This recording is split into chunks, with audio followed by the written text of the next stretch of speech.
Selamat malam, Bapak Ibu, teman-teman semua.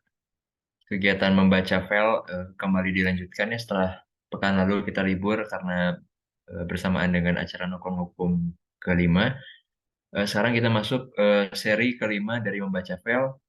Materi akan disampaikan oleh Mas Theo Adinegoro yang sudah hadir di sini dan dimoderatori oleh Ibu Nancy Patricia Tasman. Ya. Eh, supaya singkat, langsung saya berikan kesempatan kepada Ibu Nancy. Silakan, Bu. Ya, baik. Terima kasih, Kak Farid. Assalamualaikum warahmatullahi wabarakatuh. Shalom, Om Swastiastu, Namo Buddhaya, salam sejahtera bagi kita semua. Selamat malam, rekan-rekan yang saya banggakan. Selamat datang pada acara Membaca Fail et al., yaitu kegiatan membaca bersama dan bedah buku Inovasi Pendidikan Hukum di Indonesia, Teori Petunjuk dan Praktik karya Jacqueline Fail et al. Sebelumnya, pertama-tama, perkenalkan, saya Nancy Patricia Tasman, selaku moderator. Mungkin bisa dipanggil Nancy saja. Saya masih mahasiswa Fakultas Hukum di Universitas Kristen Maranatha Bandung, dan saat ini saya masih menempuh studi semester 2. Oke, baik. Tidak berlama-lama lagi, rekan-rekan sekalian, hukum dan gender itu sebenarnya apa? Menurut pemahaman saya sebagai mahasiswa sarjana ilmu hukum dan gender adalah peran, fungsi, hak, tanggung jawab, dan perilaku antara laki-laki dan perempuan yang dibentuk oleh hukum dan dapat berubah menurut waktu serta kondisi tempat. Namun, bagaimana menurut pemahaman penyaji selaku mahasiswa Magister Ilmu Hukum di Universitas Parahyangan? Baik, tidak perlu berlama-lama lagi, rekan kita, Kak Tio Adinegoro, dipersilakan untuk menyajikan materinya. Ya, terima kasih Nancy ya. Waduh, ini saya langsung ditodong nih. Bagaimana perspektif saya mengenai hukum dan gender gitu kan ya. Ditolong kepada, kalau tadi Mas Farid bilangnya ibu, saya bilangnya nona karena Mbak Nancy ini belum belum jadi ibu-ibu ya. Masih di bawah 19 tahun ya. Masih di bawah 20 tahun ya. Oke. Tolong Nona Nancy, tolong di share screen. Saya minta bantuannya. Widih, sip. Oke. Rekan-rekan semuanya, jadi seperti biasa kita di sini akan diskusi. Jujur saya lebih suka kalau diskusinya tuh sedikitan kayak gini ya, jadi lebih terarah, lebih gampang juga gitu kan ya. Kalau misalkan ada pertanyaan langsung aja jawab gitu, atau ditanyakan. Nah ya, sebelumnya saya mau menyapa ya. Jadi Assalamualaikum warahmatullahi wabarakatuh. Shalom Alaikum, Om Swastiastu, Namo Buddhaya, WD Dongtian. Nah, WD Dongtian. Apa itu WD Dongtian, Bapak Ibu sekalian ya, rekan-rekan. Jadi mungkin salam ini terdengar asing gitu ya di telinga rekan-rekan semua. Mungkin ini juga nggak tahu gitu kan ya. Ini apa nih kata-kata ini? Jadi ini tuh ya WD Dongtian itu merupakan salamnya orang-orang yang berkeyakinan atau beragama Konghucu. Nah, biasanya kita menggantinya dengan kata salam kebajikan. Tapi saya berusaha untuk mengambil katanya itu dari bahasa aslinya, yaitu WD Dongtian, yang artinya hanya kebajikanlah yang bisa mengarahkan Tuhan. Ya, hampir sama tuh kan, salam kebajikan. Tapi mari kita biasakan untuk menggunakan bahasa yang aslinya gitu. Untuk menghargai tentunya para rekan-rekan kita yang beragama atau berkeyakinan Konghucu. Jadi Bapak Ibu sekalian, atau rekan-rekan sekalian ya lebih tepatnya ya, saya mau berterima kasih sedalam-dalamnya kepada yang hadir di sini. Walaupun sedikit, tapi saya ingin terima kasih. Karena hari ini kita bisa berkumpul secara online tentu saja untuk diskusi bersama-sama mengenai topik dari buku yang tadi sudah dijelaskan sama Nona Nancy ini ya. Topiknya itu adalah hukum dan gender. Dibuat oleh Ricardo Simarmata dan kawan-kawannya. Nah, tadi Nona Nancy juga telah menjelaskan secara ringkas pemahamannya sebagai mahasiswa S1 mengenai hukum dan gender. Itu ya. Hukum dan gender itu apa sih? Tadi jelaskan bahwa kalau nggak salah tadi saya dengar gender itu sifatnya cair gitu, bisa berubah seiring berjalannya waktu ya kalau nggak salah. Nah di sini eh, saya secara pribadi ketika saya membaca buku ini dan saya juga melihat bahwa memang gender itu cair ternyata ya. Jadi secara ilmu sosial ini kita bukan bicara tentang ilmu eksak gitu ya, yang biologi, kok biologi tentu saja gender selalu melekat kepada genitalnya atau kelaminnya, laki-laki dan perempuan, maskulin dan feminin. Tapi kalau gender, secara ilmu sosial itu bersifat cair, karena itu dikonstruksikan oleh sosial, gitu kan ya. Lalu kalau begitu apa itu gender, Bapak Ibu sekalian? Ini adalah pertanyaan pamungkas yang sering ditanyakan oleh kita sebagai orang hukum kan ya. Jadi orang hukum itu ada titik-titik di mana itu pasti pasti ya, di mana ada titik hukum itu harus pasti, tapi di sisi lain hukum itu juga sifat cair, bisa kemana-mana gitu. Dan yang sifatnya kemana-mana itu merupakan atau kita sebut sebagai ketidakpastian hukum, kondisi ketidakpastian hukum. Atau di next, Mbak Nona Nancy. Nah, jadi ini pertanyaan paling pamungkas bagi orang-orang hukum ya. Biasanya pertanyaan pamungkas itu kan di akhir gitu ya, rekan-rekan semua. Tapi khusus untuk saat ini, mari kita berikan di awal pertanyaan mengenai apa itu gender. Mungkin rekan-rekan sekalian tidak menyangka kenapa pertanyaan ini jadi pertanyaan pamungkas. Ini karena saya melihat dan saya mengikuti kebiasaan berhukum kita bahwa ketika kita berargumentasi pasti kita selalu tanya definisinya dulu gitu. Apa itu gender atau apa itu perjanjian? Apa itu kapal? Apa itu hipotek? Apa perbedaan definisi hipotek dengan hak tanggungan gitu ya? Kita selalu bertanya-tanya tentang definisi. Jujur saya sih melihatnya agar kita berada di kapal yang sama, berada di halaman yang sama. Jadi ketika kita berargumentasi nggak saling tabrakan gitu kan. Jadi kita pada akhirnya ketemu pada satu titik tujuan yang akhir gitu yang sama. Nah, jadi saya juga ingin seperti itu. Apa itu gender, Bapak Ibu, rekan-rekan sekalian ya? Apa itu gender? Jadi istilah gender, kata Ricardo Samarmata, dan betul juga tadi ya, kata Nona Nancy, Ricardo Samarmata mengatakan bahwa gender itu dimaknakan sebagai konstruksi sosial mengenai perilaku, aktivitas, dan atau atribut-atribut yang digunakan oleh masyarakat untuk menentukan mana yang pantas bagi laki-laki atau mana yang pantas juga bagi perempuan. Jadi mungkin kalau misalkan sedikit pemahaman saya, perempuan itu pasti pakai pakaian warna pink misalkan ya. Perempuan itu pasti pakai rok, laki-laki pakai celana. Gitu.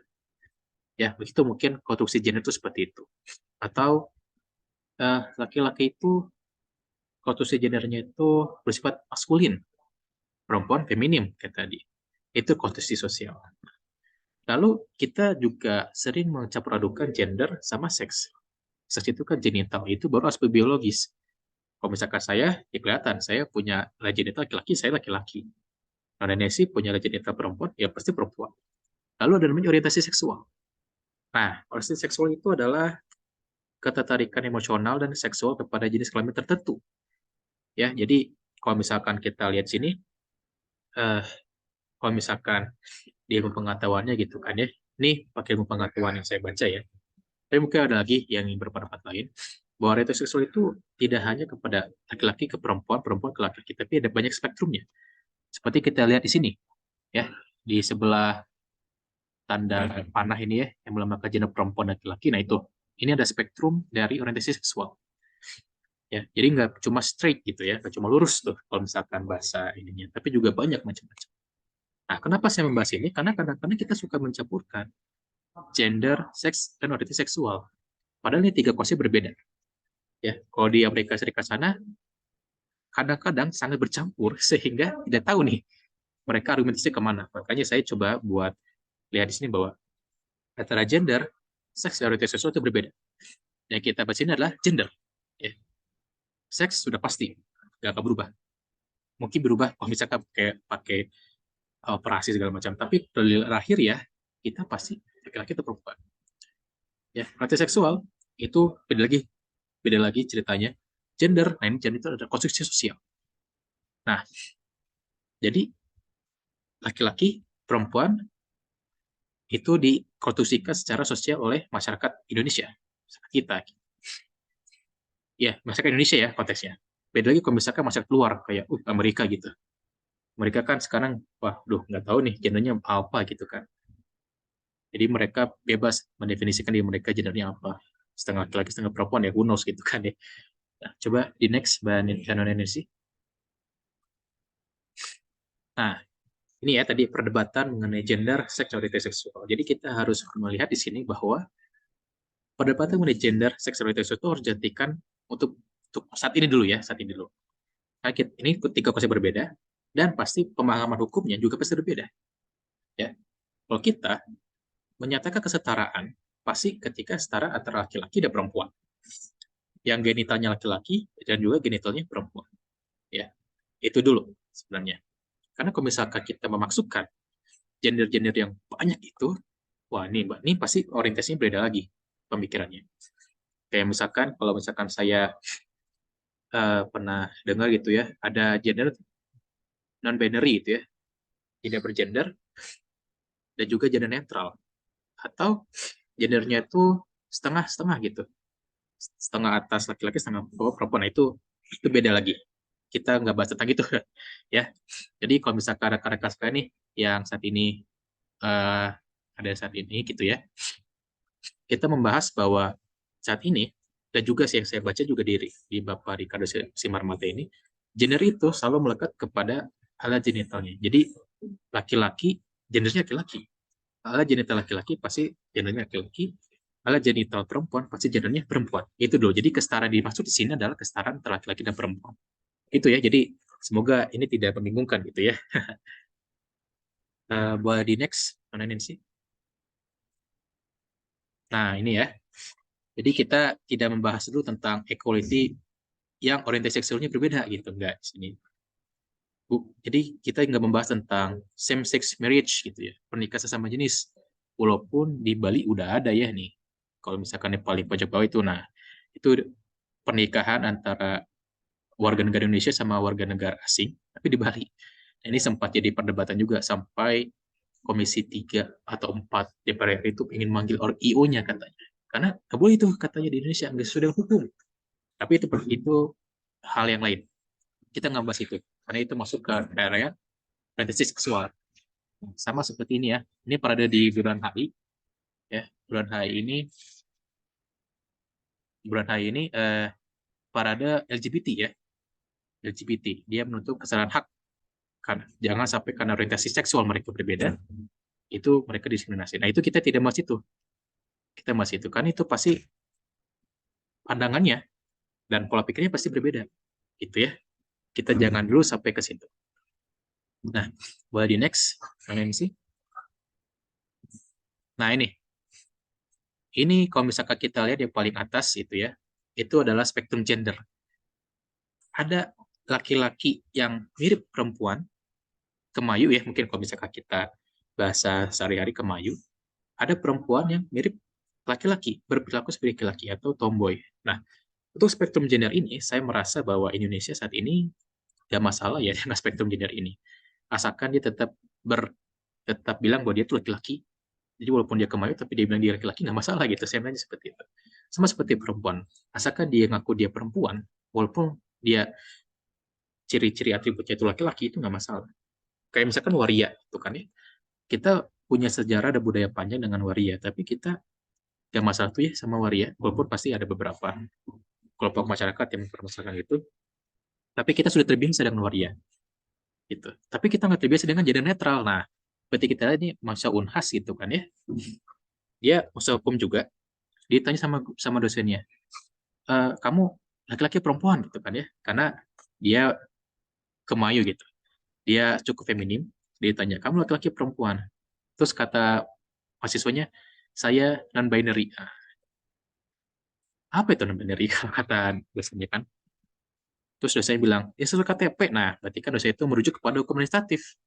Di KTP kamu apa? Kamu laki-laki perempuan. Tapi si mahasiswanya keke dia bilang, enggak, saya mengidentifikasi ke diri sebagai non-binary, gender netral. Nah, ini terlihat bahwa terdapat perdebatan antara hukum administratif sama keyakinan orang ini, gitu ya. Tapi nanti kita akan bahas gitu. Jadi boleh di next, Mbak Indonesia. Nah, jadi kita harus berada di KPK sama dulu sebelum kita lanjut gitu ya. Jadi kalau di sini saya sebagai seorang penyaji gitu ya, dan juga yang saya setelah baca babnya Pak Ricardo sama Marta ini, Pak Ricardo ini tidak membahas tentang seksual, tentang orientasi seksual. Dia membahas bahwa gender itu diartikan dengan jenis kelamin yang melekat kepadanya. Jadi ya tadi yang punya genital laki-laki pasti gender laki-laki, yang punya genital perempuan pasti gender perempuan, dan tidak ada gender netral atau non-binary, tapi ada cross gender. Nah ini, tapi ada cross gender itu adalah saya sendiri, pendapat saya. Tapi itu untuk untuk mulai pembahasan. Lalu pertanyaannya, rekan-rekan sekalian, apakah beberapa page di atas mempunyai masalah untuk sistem hukum kita? Ya, jadi kita udah masuk hukum. Jadi kita masuk ke gender, gitu ya, pembahasan sedikit gender. Sekarang kita masuk ke hukumnya. Jadi sebenarnya punya masalah nggak ke sistem hukum kita? Dan apa yang menjadi permasalahan kepada sistem pendidikan hukum kita? Sistem pendidikan tinggi hukum kita. Ya, tentu saja antara yang pertama gitu ya, yang gendernya itu lurus gitu ya, saya mengidentifikasikan seperti itu, dan juga yang gendernya cross gitu. Jadi yang laki-laki, perempuan atau waria itu pasti punya masalah sendiri-sendiri. Tapi mari kita sekarang untuk saat ini kita fokus dulu sama dua premis yang atas, yang kalau dia laki-laki punya kelamin laki-laki, dia pasti gender laki-laki, gitu ya. Kalau dia perempuan dia pasti punya gender perempuan. Nah, mungkin untuk rekan-rekan sekalian yang angkatannya sudah cukup jauh gitu ya, mungkin ini nggak relevan. Tapi untuk kita ya, terutama untuk yang teman-teman junior-junior saya di Maranatha, ini cukup relevan karena mereka terpapar sama sama pemahaman-pemahaman seperti ini tentang gender, tentang orientasi seksual, tentang seks itu sendiri dari pemahaman-pemahaman asing gitu. Jadi harus dijelaskan dulu sini bahwa kita di sini ada gender itu pasti selalu melekat kepada alat kelaminnya. Jadi laki-laki dan perempuan. Kita bahas ini kesetaraan laki-laki dan perempuan itu dulu. Nah, jadi seperti tadi ya, keduanya ya, baik antara yang transgender atau yang gendernya lurus, itu punya permasalahan masing-masing. Para penegak hukum pasti akan kebingungan dengan campur aduk gender ini, gitu ya. Padahal saat ini pun ya, ketika para penegak hukum ini menerapkan hukum, mereka menerapkan hukum secara entah itu secara bias atau secara apa namanya ya, secara langsung gitu, secara gramatikal misalkan. Tanpa mereka tahu bahwa ketika kasusnya seperti ini, maka harus ada sedikit interpretasi, ya, sedikit penafsiran gitu. Nah, untuk bisa kita menafsirkan atau kita memahami bahwa ada keterkaitan antara hukum dan bias gender ini, itu ya, itu kita bisa melakukan kajian gender. Boleh di next, Nona Nancy. Nah, di sini ada 3 kajian gender untuk bisa kita memahami hubungan antara hukum dengan gender gitu ya. Pertama gitu ya, budaya dan keyakinan agama memiliki pahaman yang berbeda mengenai peran laki-laki dan perempuan. Nah, bias antara peran laki-laki dan perempuan itu ternyata juga mengenai hukum, yang mana sumbernya itu dari budaya dan keyakinan agama. Kayak mungkin kalau misalkan beberapa pertemuan lalu, Mas Anang Isal, ya, dia pernah bilang bahwa ibu siapa saya lupa ya, yang dia itu dilecehkan secara verbal melalui handphone gitu kan. Justru ketika dia melaporkan tidak digubris sama para penegak hukum, tapi justru dia jadikan pelaku gitu. Nah, itu kan berarti ada bias gender di situ. Mungkin itu secara kasarnya seperti itu, tapi kalau secara singkatnya gitu ya, secara dalamnya itu harus ditelah lebih lanjut. Kalau misalkan ternyata ada bias gender di situ. Nah, atau mungkin misalkan seperti ini. Saya pernah menanyakan kenapa sih kalau misalkan orang tua bercerai gitu ya, pasti harta gonogini dan hak asuh anaknya itu pasti akan jatuh kepada ibunya. Harta gonogini paling besar kepada ibunya. Meskipun mungkin saja ibunya itu bersalah, mungkin selingkuh lah atau apa gitu. Nah, terus itu ada base gender ya. Ada base gender gitu kan ya. Ada yang mengatakan bahwa ya anak sebelum umur 17 tahun itu harus jauh sama ibunya. Apapun itu kondisinya gitu. Nah, itu kan berarti ada base gender situ. Apa hubungannya gitu kan? Apa hubungannya? Soalnya seperti itu. Apa hubungannya seorang ibu kalau misalkan dengan menafikan segala kesalahannya, dia berhak untuk mendapatkan hak asuh anak. Walaupun dia secara nyata-nyata salah gitu. Dia membuat rumah tangga itu mungkin berantakan, tapi itu tidak digubris dan anak itu dikenakan atau diasuh sama ibunya. Nah, itu bias gender. Jadi ketika kita melihat gender itu kita harus sadar bahwa budaya keyakinan itu dan agama itu memiliki pemahaman yang berbeda mengenai peran laki-laki dan perempuan. Dan bias-bias seperti itu akan berpengaruh pada hukum. Itu yang kedua. Pemahaman tersebut ditanamkan sejak orang itu masih usia dini. Nah, ini akan berakibat cara pandang perilaku termasuk cara memahami perilaku orang lain. Seperti tadi ya, ketika kita dari awal itu punya pemahaman, ibulah yang harus mengasuh anaknya, ya penegakan hukumnya pun seperti itu jadinya. Nah, dan pemahaman itu bisa menciptakan bias dari saya berikan, yang pada akhirnya dapat mempengaruhi keputusan-keputusan pribadi dalam membuat, menciptakan, dan menegakkan hukum. By the next, mana Nancy?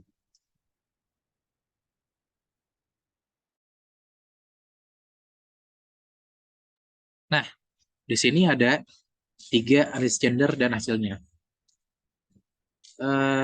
Oh ya, perihal yang bias tadi saya juga kepikiran tadi ya, sedikit contoh adalah budaya gitu. Budaya seperti beberapa budaya di Indonesia itu mengedepankan pernikahan laki-laki di keluarga itu sangat penting.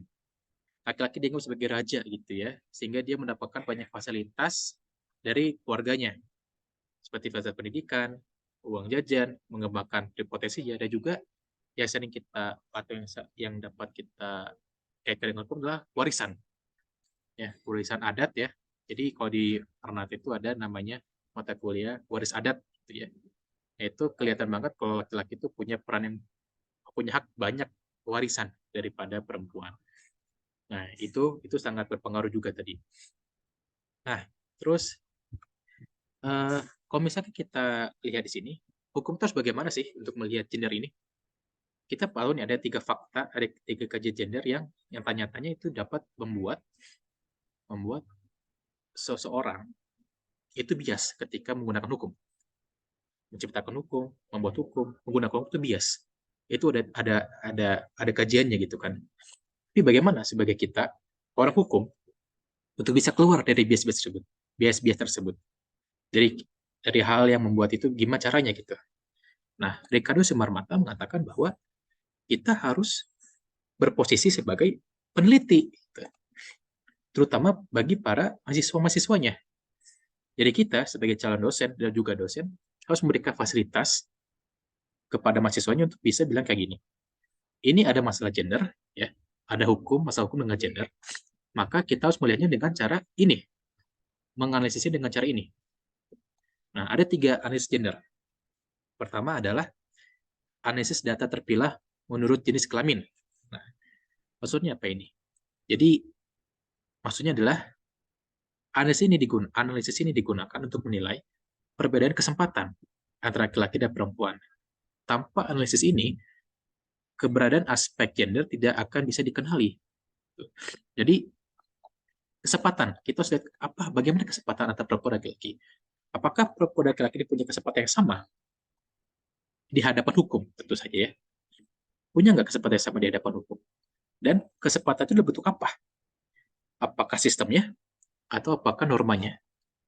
Atau dalam implementasi hukumnya? Dia harus punya kesempatan gitu. Dan itu berpengaruh kepada analisis yang kedua. Analisis akses dan kontrol. Apakah laki-laki dan perempuan memiliki akses dan kontrol yang setara pada sumber daya? Maksudnya gini, kita harus bisa menganalisis menggunakan data berapa banyak sih perempuan yang bisa mengakses bantuan hukum, lembaga bantuan hukum daripada laki-laki. Atau berapa banyak sih laki-laki yang yang ternyata bisa mendapatkan hak asuhnya daripada perempuan. Ya, jadi akses kontrolnya itu harus kita perhatikan. Atau misalkan seberapa banyak sih perempuan yang mempunyai sertifikat tanah di Kota Bandung atau di Jakarta atau mungkin di Yogyakarta gitu ya. Atau mungkin di Bali yang adatnya begitu kental. Jadi kontrol ini dapat dilihat dari seberapa jauh laki atau perempuan terlibat aktif gitu ya dalam pengelolaan atau pengambilan sumber daya ini. Atau ketika misalkan pembuatan hukumnya, kita bisa lihat bagaimana sih perempuan atau laki ini sama nggak sih mereka ketika mereka membuat hukumnya. Perempuan ini terlibat aktif nggak sih pengambilan putusannya? Kan kita sudah nih minimal 30% di parlemen gitu ya. Nah ini perempuan ini ketika sudah diberikan akses dan juga kontrol seperti itu, mereka sudah diberikan kesempatan akses seperti itu, mereka punya nggak sih kontrol terhadap itu gitu ya. Kan mereka sudah diberikan kesempatan 30%. Akses juga sudah diberikan sama hukum. Tapi mereka bisa nggak sih menggunakan itu? Kontrol mereka terhadap akses itu bagaimana sih? Nah, itu kan juga harus diperhatikan. Nah, terus kalau misalkan dapat nggak sih mereka ketika mereka ngomong gitu ya, mereka mengaruhi hasil dari pertemuan itu juga harus diperhatikan. Itu yang maksud dengan analisis dari kontrol. Terus yang kedua, analisis persangka, yaitu kita mengamati bias-bias yang terjadi dan pengaruhnya terhadap kesempatan bagi laki-laki dan perempuan dalam hidup masyarakat. Nah, ini bias-bias tadi itu ya, sejauh mana sih dia dapat mengontrol kehidupan masyarakat sehingga nantinya akan berpengaruh pada hukum. Ya, jadi ini tadi saya menyampaikan secara singkat saja gitu. Kalau misalkan ingin paham lebih detailnya, terus baca babnya.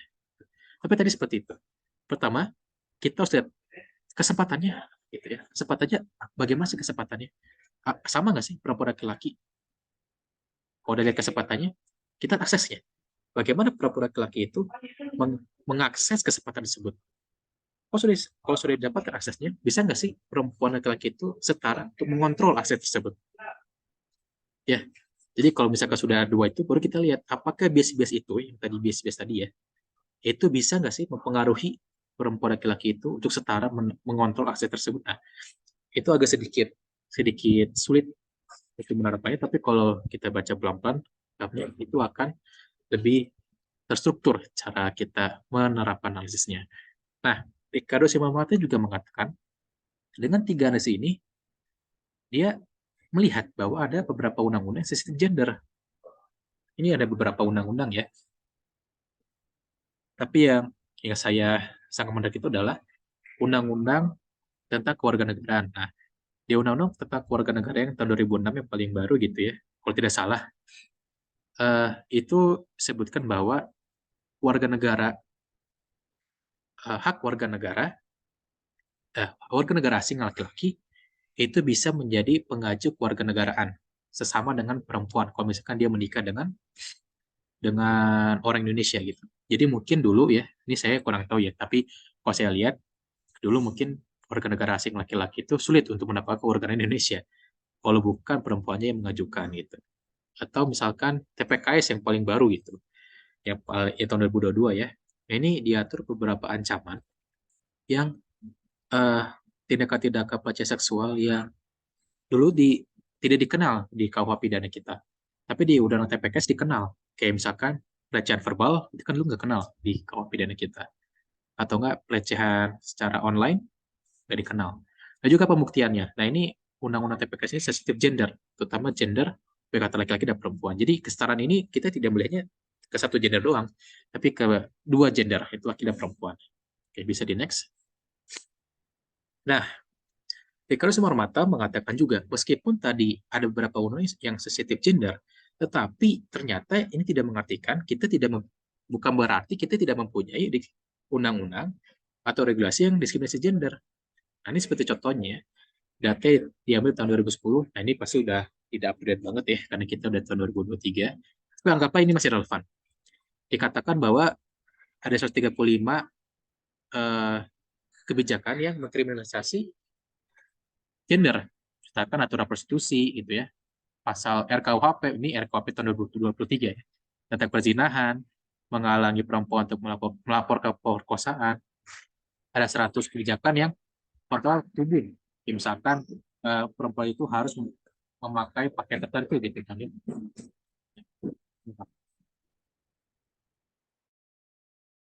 Nah, terus ada juga pemisahan ruang publik berbasis jenis kelamin gitu. Ini berapa bentuk dari diskriminasi perempuan dalam peraturan perundang-undangan.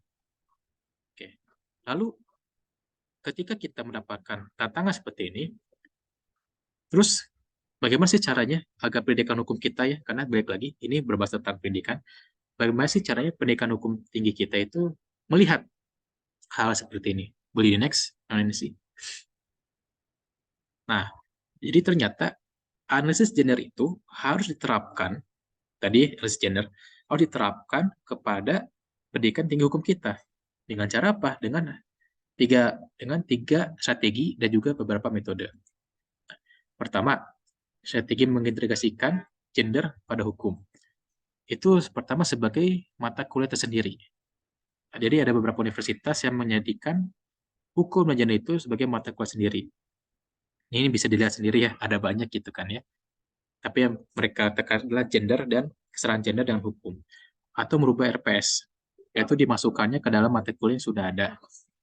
Jadi misalkan hukum internasional itu membahas tentang CEDAW misalkan ya. Atau hukum hak asasi manusia membahas tentang kesetaraan perempuan dan laki-laki. Dan juga atau menambahkannya sebagai bahan pembelajaran. Nah, ini bedanya sama yang merubah RPS itu apa sih? Jadi, misalkan RPS-nya nggak diubah, tapi kasus-kasus konkretnya yang dimasukkan ke dalam pembelajaran tersebut. Kayak tadi, hukum waris. Nah, para dosen, para pengajar, para fasilitator bisa mengambil contoh kasus waris adat gitu ya, yang ternyata ini berbeda gitu. Berbeda pemahamannya. Jadi harus diselesaikan dengan cara tertentu.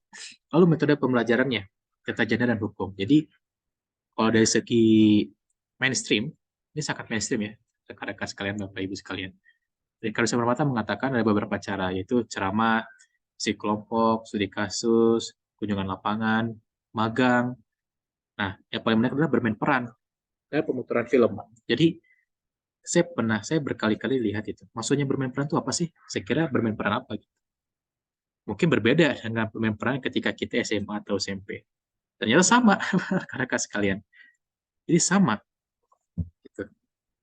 Jadi, bermain peran ini adalah bermain peran yang benar-benar bermain peran. Kita seolah-olah menjadi, ya misalkan kita menjadi siapa gitu. Saya kurang tahu juga kalau misalkan cara merumuskannya bagaimana. Tapi maksudnya bermain peran itu ada bermain drama gitu kan ya. Ini merupakan satu hal yang unik juga dari Mas Ricardo Semarmata ini. Dan pemutaran film. Jadi pemutaran film ini juga merupakan hal yang paling umum untuk kita mengenali atau mengenalkan hukum dan gender ini. Itu melalui karya seni, yaitu dalam film. Dan juga seperti kemarin, 2 minggu lalu, metodenya adalah praktik di klinik hukum. Ya, jadi para mahasiswa juga harus didorong untuk magang itu jangan cuma di korporat-korporat gitu kan ya. Jangan cuma di kantor-kantor hukum yang korporat gitu, tapi juga di klinik hukum yang LBH. Gitu. Nah, next, non-NC. Oke, ini yang terakhir, yaitu pertanyaan pemantik. Rekan-rekan sekalian, Bapak Ibu sekalian. Tadi ya, karena tadi fokus pembahasan ini adalah gender itu laki-laki dan perempuan. Bagaimana dengan gender atau waria atau yang tomboy? Apakah mereka juga? Bagaimana cara kita menganalisisnya? Hukum dengan gender ini, yang cross gender gitu. Yang kedua adalah apakah gender netral yang tadi ya juga harus dianggap di dalam hukum Indonesia. Jadi apakah bisa nih ada orang bilang saya gendernya netral gitu, saya nggak punya gender gitu. Apakah kita harus hukum itu harus mengarah ke arah seperti itu? Oke, mungkin itu dua pertanyaan pemantik yang bisa kita diskusikan. Tapi tentu saja pemantik ini tidak membatasi diskusi kita pada malam ini. Silakan yang ingin bertanya, ya dipersilakan. Nanti akan dipandu oleh Nona Nancy. Oke, saya kembalikan kepada Nona Nancy. Silakan. Oke, baik. Terima kasih Kak Theo telah menyampaikan materi yang sangat luar biasa pada malam ini dan tampaknya sangat menarik untuk didiskusikan pada malam ini ya. Tapi sebelum kita memasuki sesi diskusi, saya ingin menggarisbawahi poin-poin yang disampaikan oleh Kak Theo tadi. Yang pertama, gender itu adalah konstruksi sosial, namun gender tidak sama dengan seks, orientasi, dan seksual. Yang kedua, gender itu sama dengan jenis kelamin. Yang ketiga, terdapat 3 kajian gender, yaitu budaya dan keyakinan agama, serta beberapa pemahaman-pemahaman. Yang keempat, ada 3 analisis gender. Yang pertama, ada analisis data terpilah menurut jenis kelamin, analisis akses dan kontrol, dan analisis prasangka. Dan hasilnya, ada beberapa peraturan perundang-undangan yang telah diterbitkan di Indonesia. Yang kelima, strategi mengintegrasikan gender pada kurikulum hukum, yaitu sebagai mata kuliah tersendiri, merubah RPS, atau menambahkan sebagai bahan pembelajaran. Dan juga ada beberapa metode yang dapat digunakan dalam gender dan hukum. Oke, baik. Sesi tanya-jawab akan saya buka. Bagi rekan-rekan yang ingin mengkritisi, memberikan pendapat, ataupun menanyakan materi kepada Kak Theo, dipersilakan untuk menyalakan mikrofon.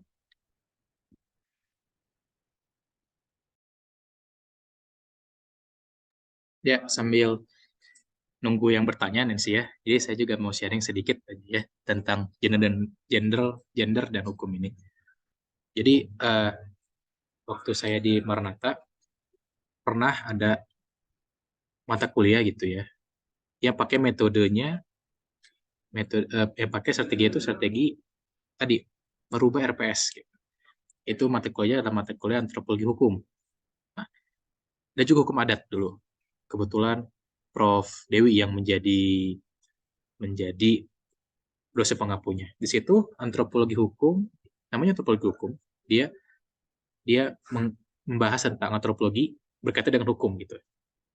Jadi dia bukan bukan masuk ke mata kuliah hukum, tapi masuk ke mata kuliah antropologi, tapi membahas hukum. Nah di situ kemarin dulu itu dosennya Ibu Dian, bukan Dian Nawasuti, tapi Ibu Dian yang lain.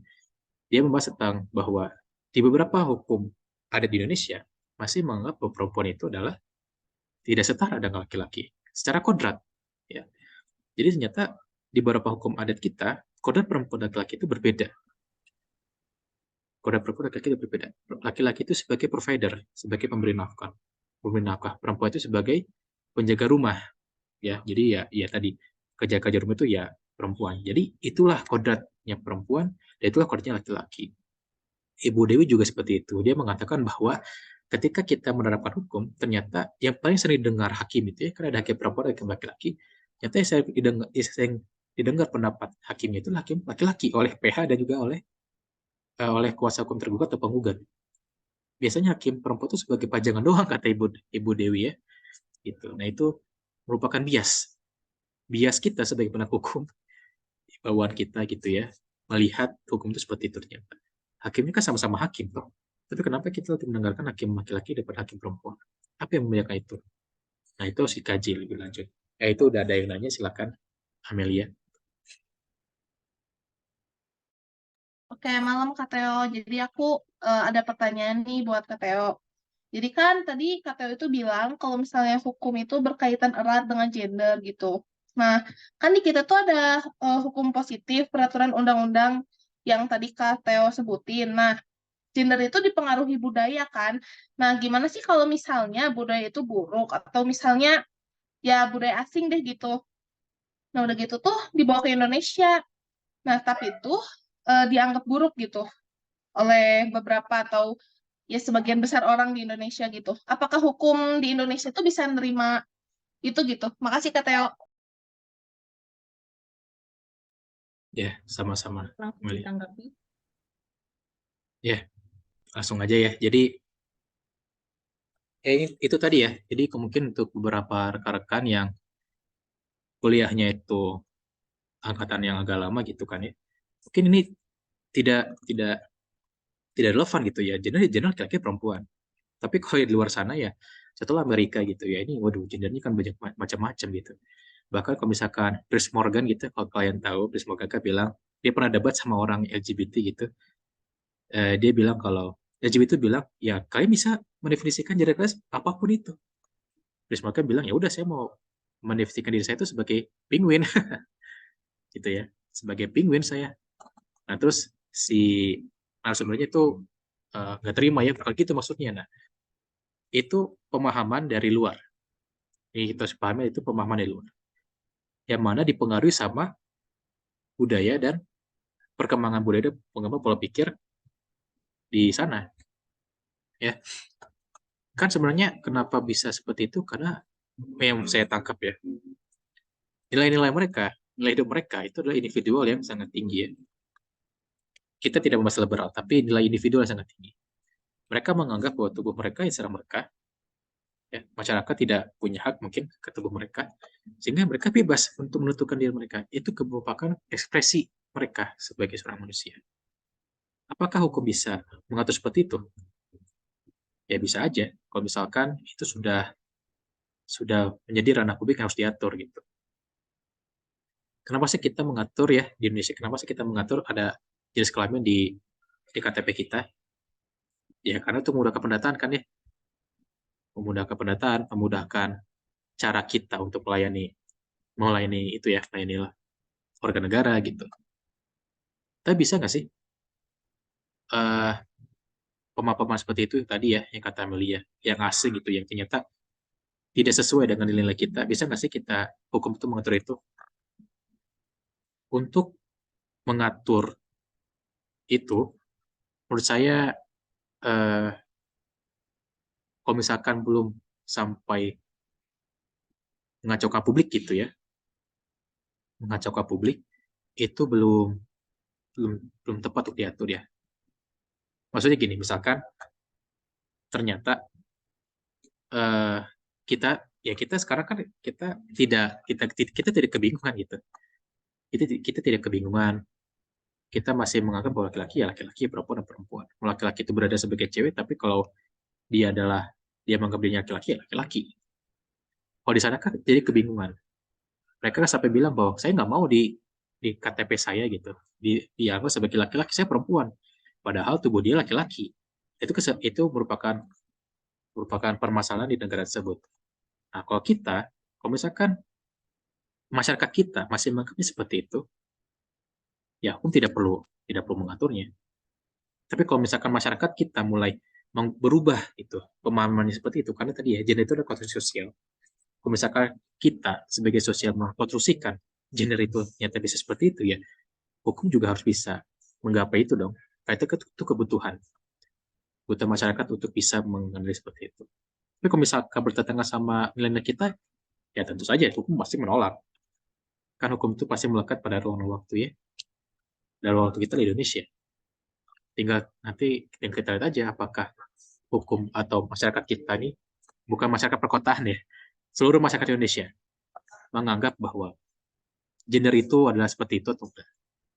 Kalau di buku ini, gender itu hanya laki-laki dan perempuan. Makanya kesetaraan itu adalah kesetaraan laki-laki dan perempuan. Itu. Mungkin Amelia, silakan kalau misalkan maunya lagi, boleh kok. Udah cukup jelas, Kak. Thank you banget ya. Oke. Semoga jelas ya. Boleh, ada lagi?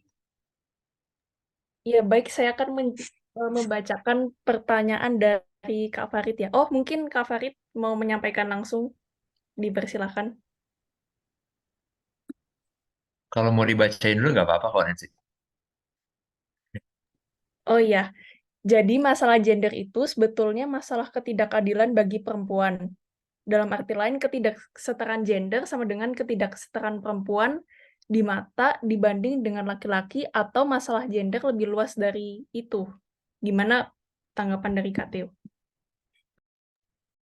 Farid mau menambahkan atau memperjelas, boleh.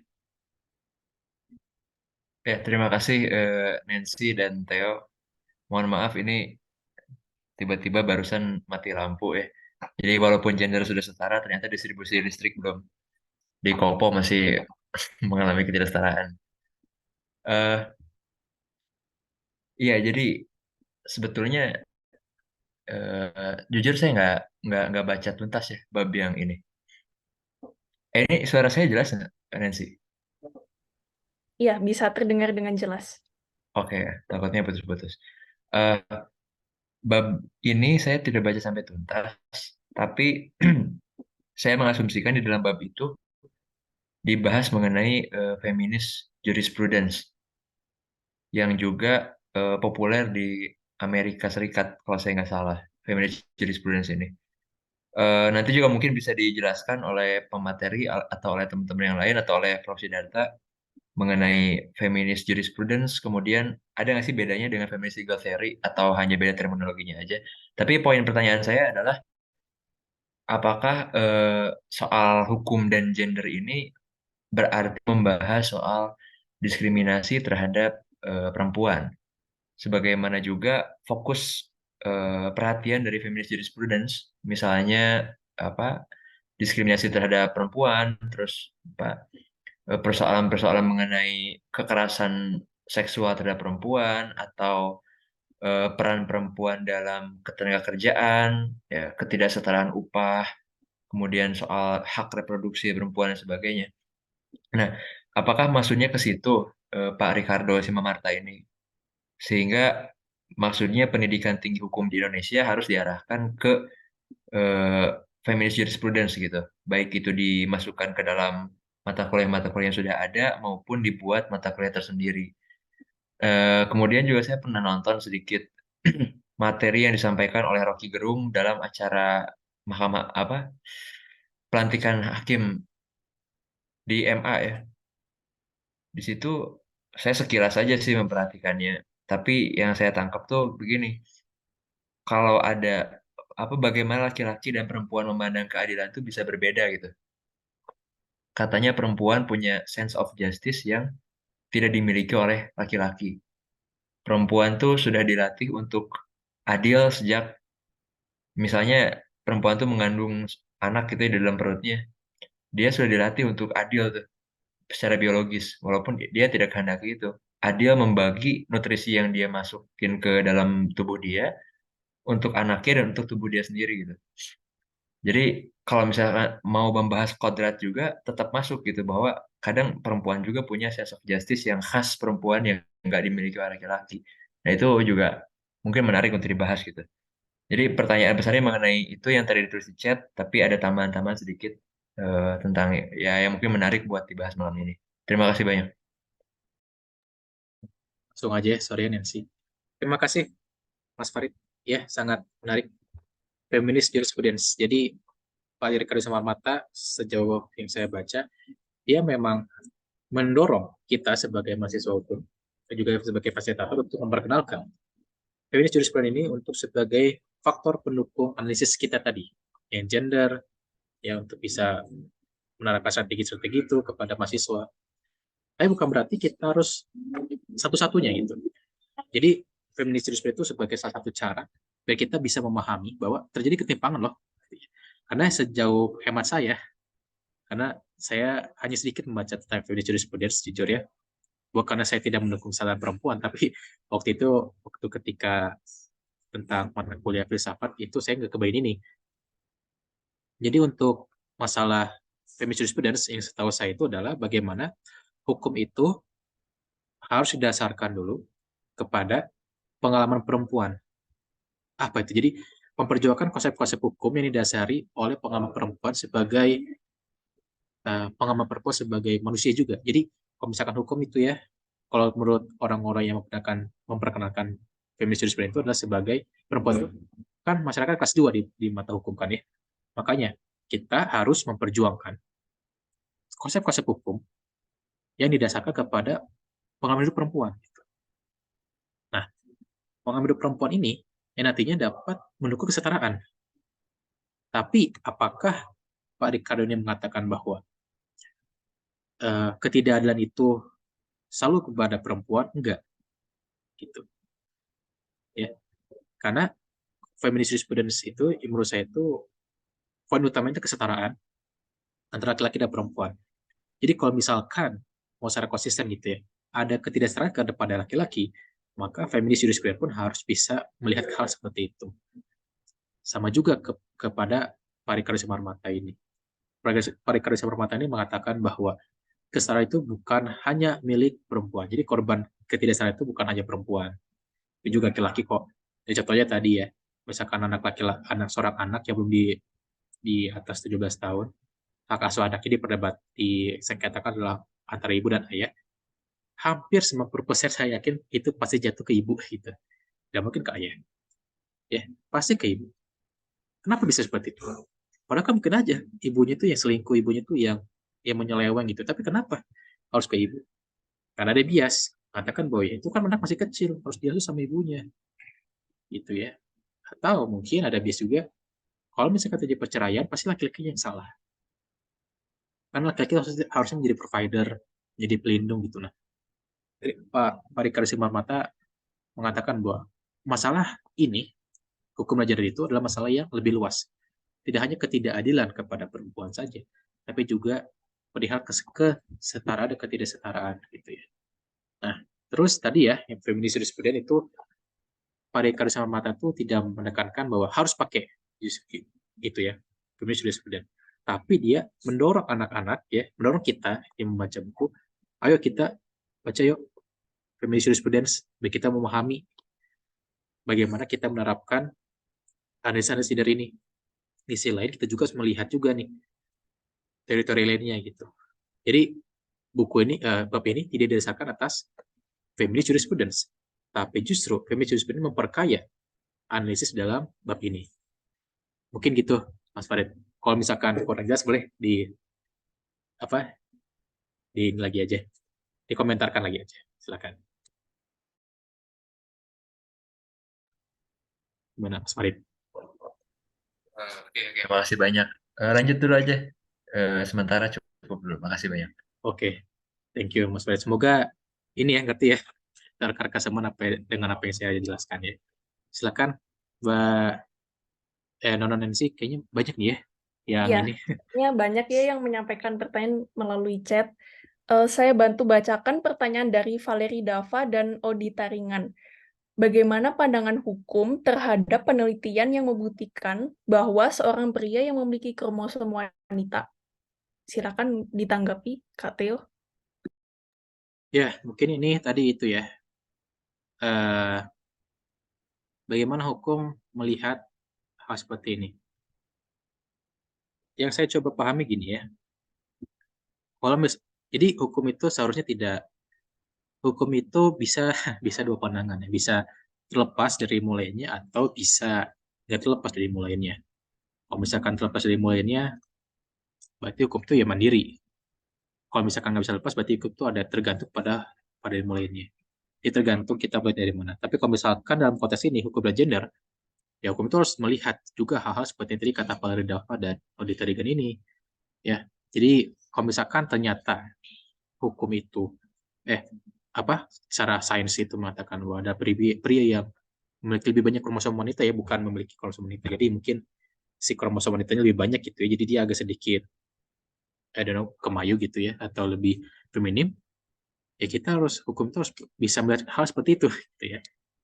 Jadi si pembuatan hukumnya, penerapan hukumnya harus bisa ya nggak mendiskriminasi mereka gitu. Mungkin contohnya mungkin mungkin gini.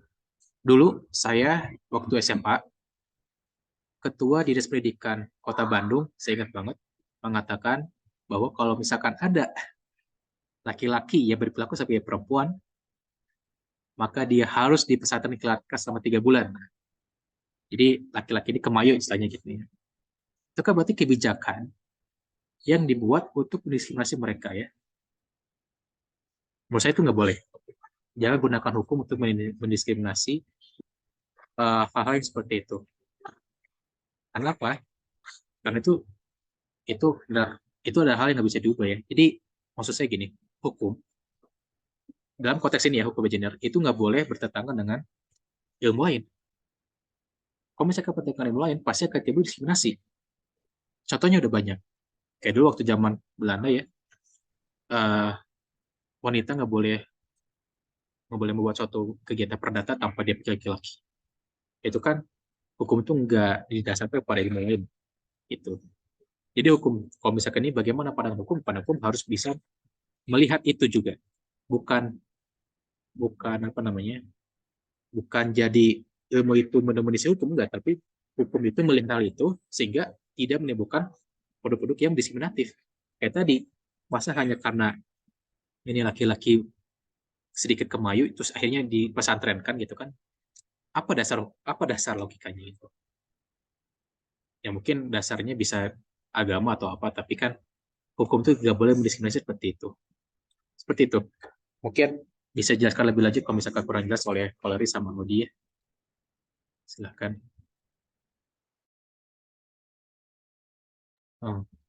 Udah jelas ya. Oke, lanjut. Nancy. Oke, baik. Ini ada pertanyaan dari Kak Jessica. Saya bacakan aja atau disampaikan langsung? Bacakan aja sama Jessica langsung sampaikan. Oh, iya, baik. Ya elah kak gitu banget sih kak. Bentar ya, bentar. Oke, sorry. Oke, sorry ya aku, aduh nggak enak nih pakai baju tidur soalnya. Gak apa-apa. Maaf banget. Soalnya di sini panas, Semarang panas. Di Bandung dingin banget sekarang. Nah, itu kebalikan makanya lebih suka pakai baju terbuka kalau di sini. Oke, mau mau tanya Kak Teo. Maaf banget, sorry aku terlambat tadi. Bener-bener lupa karena sibuk kerjain tugas tadi, sorry ya. Ini Kak mau tanya. Mungkin Kak Teo, teman-teman juga di sini familiar ya di TikTok, di Instagram, ngeliat cewek-cewek yang ya kalau dinilai kalau pakai kacamata publik tuh udah mulai lebih terbuka ya, agak vulgar gitu ya, joget-joget apa mungkin teman-teman familiar dengan itu. Nah, ya kalau kita ya seperti aku bilang tadi, kalau kita pakai kacamata orang pada umumnya itu vulgar. Tapi sadar nggak sih kalau aku sih melihatnya bisa jadi itu adalah upaya perempuan untuk mengekspresikan apa ya, keresahan dia yang selama ini terrepresi ya, apa gairah seksualitasnya tuh terrepresi, nggak diakui ya, karena budaya kayak cewek tuh nggak begini pakaian terbuka gini, nggak pantas, joget-joget seksi gitu nggak pantas. Tapi di saat yang sama itu bisa diterima sebagai diskriminasi ya terhadap kayak perempuan.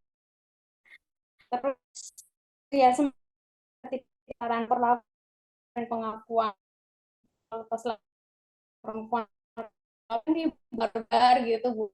Dia menggairahnya itu gas dan normal.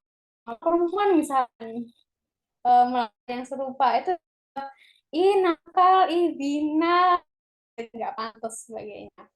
Padahal mereka juga punya gairah yang sama. Kita jujur terang-terangan aja ya. Mereka juga manusia biasa yang punya gairah seksual. Masa sih harus direpresi terus? Nah, kira-kira nih, menurut Kak Teo aja ya.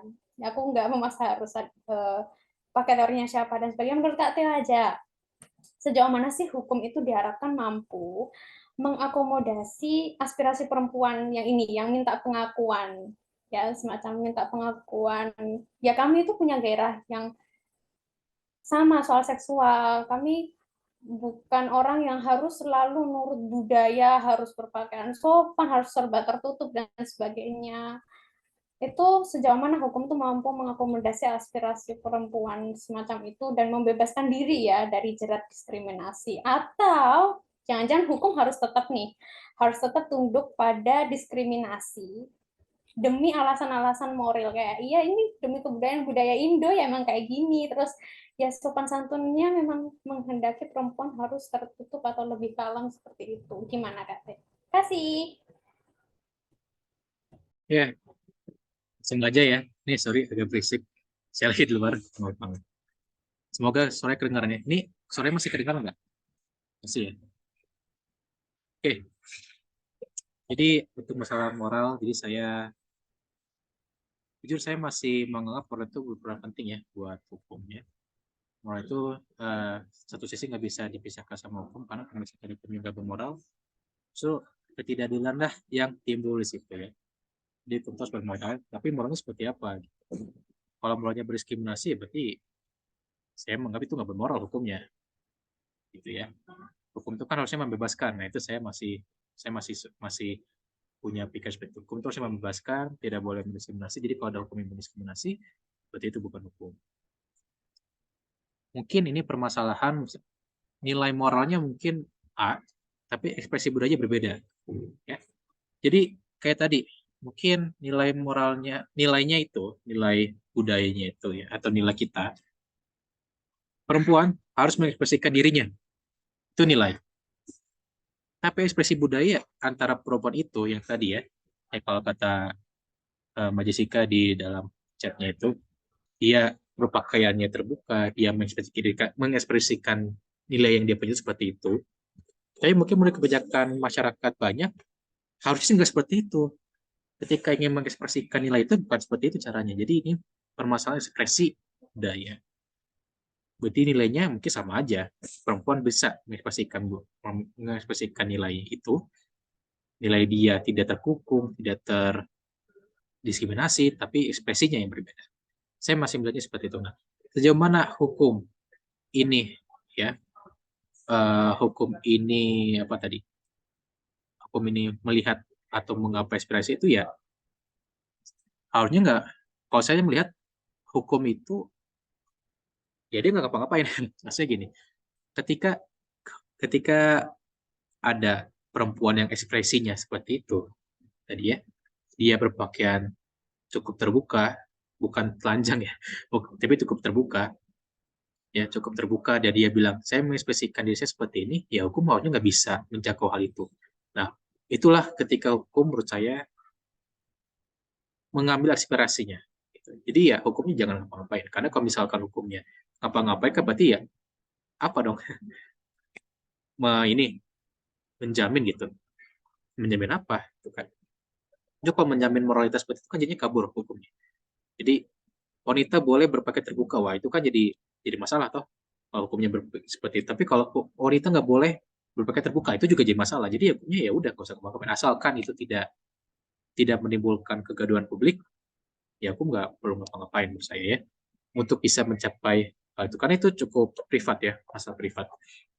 Jadi ada ranah-ranah di mana hukum itu mencakup privat, tapi untuk yang itu di mana dia menyampaikan ekspresi budayanya, ekspresi pikiran dengan cara yang cukup vulgar tadi, bukan telanjang ya, sih ya nggak masalah menurut saya. Justru ketika si perempuan itu dipersekusi karena dia mengekspresikan budayanya, justru hukum harus ada di situ. Gitu. Hukum itu harus, misalkan ya, hanya gara perempuan itu berpakaian terbuka terus tiba-tiba dia dihajar gitu. Nah, itu hukum harus melindungi perempuan itu kan. Jadi saya melihatnya seperti itu. Karena apakah ada hukum yang menjerat perempuan berpakaian terbuka? Ada. Undang-undang pornografi ya. Itu saya kurang setuju dengan undang pornografi. Kenapa ya? Sangat privat sekali gitu kan ya. Masa berpakaian terbuka seberapa persen itu di apa namanya dianggap porno gitu. Sebenarnya kan bukan porno ya, mungkin itu ekspresi budaya kan. Ekspresi budaya itu kayak di Bali ya, di Bali kan dulu juga pakaian atasnya terbuka perempuan gitu. Masa ini gak dibolehin gitu kan? Atau misalkan di undang pornografi juga kan bukan masalah pakaian terbuka atau terbuka, tapi juga menunjukkan lekuk-lekuk yang dianggap pornografi. Itu kalau tari jaipo kan juga itu lekuk tarikannya kan juga cukup itu kan ya, cukup lekuk gitu. Apakah itu pornografi? Kan enggak, itu kan budaya, ekspresi budaya gitu. Jadi saya kurang setuju kalau misalkan undang-undang pornografi itu tetap ditegakkan ya. Ya mungkin oke lah dia kompositif, tapi kan toh sekarang susah juga kan ditegakkan jadi pasal yang hanya ada aja gitu. Nah itu, jadi hukum itu kalau misalkan ekspresi budaya, menurut saya ya nggak perlu juga diatur sedemikian rupa. Kecuali ekspresi budaya itu mengacaukan keyakinan publik ya. Ya kayak tadi LGBT kan seperti itu ya. Kenapa LGBT sekarang sudah diterima? Karena kan mengacaukan keyakinan publik. Keyakinan publik kan nggak mau itu ada LGBT kan ya. Tapi keyakinan publik pasti oke-oke aja kalau misalkan ada model-model atau perempuan yang masih berpakaian cukup terbuka, ya oh it's okay lah gitu. Kan itu cukup privat gitu. Jadi kalau misalkan bagaimana hukum mencapai aspirasi, ya dengan cara tidak membuat hukum gitu ya. Kalau misalkan tadi ya perempuan berpakaian terbuka, ya udah gitu. Itu masalah pribadi. Tapi kalau misalkan sampai perempuan itu dipersekusi karena dia melakukan ekspresi budayanya, ya itu harus, jadi pelakunya itu yang mempersekusinya, bukan perempuannya. Jadi pelakunya itu adalah yang mempersekusi, bukan perempuannya gitu ya. Sama kayak undang TPKS gitu. Undang TPKS gitu ya sekarang. Pelakunya itu bukan perempuan. Ya, tapi pelakunya pelaku. Kalau undang TPKS juga gitu. Dia menempatkan perempuan yang mungkin dia berpakaian terbuka gitu ya. Terus dia dilecehkan secara verbal, tapi dia bukan korban. Hanya karena dia berpakaian terbuka, ya itu ekspresi dia lah. Tapi yang itu bukan pelaku. Perempuan itu bukan pelaku hanya karena dia berpakaian sedikit terbuka, bukan berarti dia pelaku. Pelakunya itu adalah melakukan pelecehan seksual. Jadi gitu. Jadi hukum tuh harus diubah ya, menyampaikan aspirasi dengan cara seperti itu. Jadi nah itu saya nggak tahu ya cara menyampaikannya, tapi hukumnya itu menempatkan pelakunya itu kepada pelaku, bukan pada korban. Sama seperti ini. Jadi kalau misalkan si perempuannya ekspresi budayanya tadi ya pakai pakaian tupis segala macam gitu ya. Ya udah, hukum itu menjamin perempuan yang berpakaian tupis itu tidak didiskriminasi, tidak dipersekusi hanya karena dia berpakaian tupis gitu. Seperti itu ya. Jadi menurut saya seperti itu. Karena kita kan bukan negara yang berdasarkan agama ya. Kalau kita berdasarkan agama itu salah. Ya itu salah. Tapi kita bukan berdasarkan agama. Jadi untuk masalah seperti itu, sebenarnya seperti itu. Jadi hukum itu tidak boleh mengkriminalisasi orang yang ekspresi budaya seperti itu. Kecuali ekspresi budaya itu membuat kehebohan publik dan mengancam keutuhan atau kesatuan. Tapi ya saya sih melihat tidak ada ya. Mungkin justru kalau misalkan Indonesia kan agak sedikit munafik ya. Ya mungkin aja dia bilang aja nggak suka tapi diam-diam ngelihat gitu kan ya. Nah itu laki-laki Indonesia mungkin seperti itu. Tapi kalau dari segi hukum kayak gitu Mbak Jessica. Hukumnya itu diubah mindsetnya. Kalau misalkan perempuan itu dipersekusi, diskriminasi atau dilecehkan, maka perempuan yang pelaku itu bukan perempuan, tapi pelakunya pelaku. Jadi hukum seperti itu. Oke, itu bisa nggak sedikit nggak menjawab justru, tapi semoga bisa dia mengerti gimana Mbak Jessica. Mbak Nesri boleh nanggepin? Oh ya, ini mungkin ada tanggapan dari Kak Farid. Saya bacakan ya. Saya pikir ada pandangan yang terlalu mengagungkan hukum, seolah hukum itu bisa menyelesaikan segala masalah dalam masih termasuk beberapa masalah keasusilaan. Padahal tidak semua masalah bisa diselesaikan oleh hukum. Bagaimana pandangan penyaji dan teman-teman? Ya, jadi mungkin saya dulu ya. Ya, setuju ya. Jadi nggak semua masalah bisa diselesaikan dengan hukum. Ya, contohnya tadi kan ya tentang ekspresi budaya gitu ya. Itu kan ya aku harus ngapain gitu di situ. Apakah hukum harus ya tadi kan jadi kan bingung. Jadi itu masalah ekspresi budaya itu ya harus diselesaikan dengan cara diskusi budaya gitu. Atau kayak tadi, apakah memakai tupis di pantai Bali itu boleh? Tupis itu bikini ya. Ya itu kan ya kalau misalkan hukum gimana tuh kan ya. Ya saya yakin sih Gubernur Bali nggak mungkin mau melarang itu. Kalau misalkan mereka melarang, kurs pariwisata jadi turun kan. Nah, itu nggak bisa hukum itu masuk. Emang saya setuju. Jadi ada beberapa hal yang nggak bisa diselesaikan dengan hukum. Atau nggak contohnya, kalau misalkan Mas Anang suka pakai contoh ya tadi, penculikan perempuan gitu kan ya. Wah itu kan ya hukum bisa bisa masuk ke situ kan ya. Tapi itu kan gunturnya sama hukum adat. Nah, berarti kan hukum adat sama hukum ini kalau bisa digunturkan lagi, diadukan itu kan nggak ada akhirnya ya mungkin ya. Maka bagaimana caranya? Ya diskusi, diskusi budaya, diskusi sosialisasi. Kan Pak Ricardo Selamato juga seperti itu. Dia bilang bahwa caranya itu adalah dengan bermain peran ya. Ya anggap aja sekarang mahasiswa-mahasiswa sekarang gitu ya bermain peran. Kalau misalkan dia diculik gitu, mau nggak tuh? Ya. Jadi apakah jadi mungkin apakah hukumnya harus seperti itu? Bagaimana itu? Eh, itu yang harus dipikirkan lagi menurut saya ya. Jadi hukum saya setuju nggak bisa menyelesaikan beberapa hal, tapi hukum bisa mencegah hal-hal buruk terjadi gitu. Ya, jadi hukum bisa mencegah hal-hal buruk terjadi kayak tadi ya. Tapi untuk masalah tadi yang bersifat moral gitu, bersifat moral yang nggak bisa diapa-apain sama hukum ya tadi diskusi segala macam. Mungkin seperti itu. Mungkin teman-teman lain silakan kalau ada yang mau berkomentar.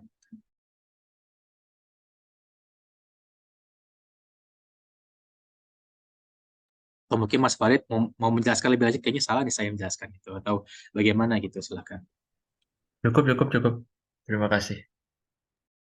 Oke, sama-sama. Prof. Sidarta ada Prof. Sidarta. Wah, silakan Prof. Sidarta.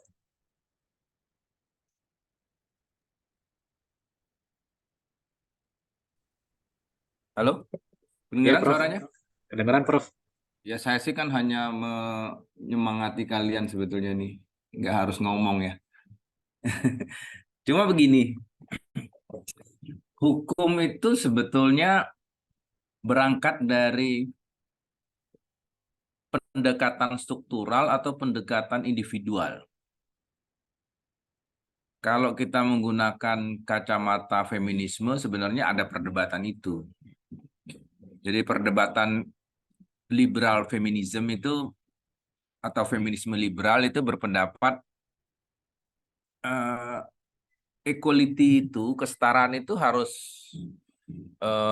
berangkat dari penghormatan terhadap individu-individu gitu ya. Jadi melihat wanita itu per individu, laki-laki itu per individu. Nah, dan itu terbukti susah untuk dicapai. Sehingga muncul ada namanya feminisme radikal yang lebih melihat jangan pria wanita itu jangan dibagi pendekatannya dari individu, tapi melihat kelas gitu, kelompok. Jadi kita ingin menyetarakan perempuan sebagai kelompok, gitu. Pria sebagai kelompok. Nah, dengan cara demikian kelihatannya lebih gampang untuk hukum itu lebih gampang untuk direkayasa ya, untuk mengarah ke kesetaraan itu. Nah, dengan demikian ada saja kemungkinan walaupun secara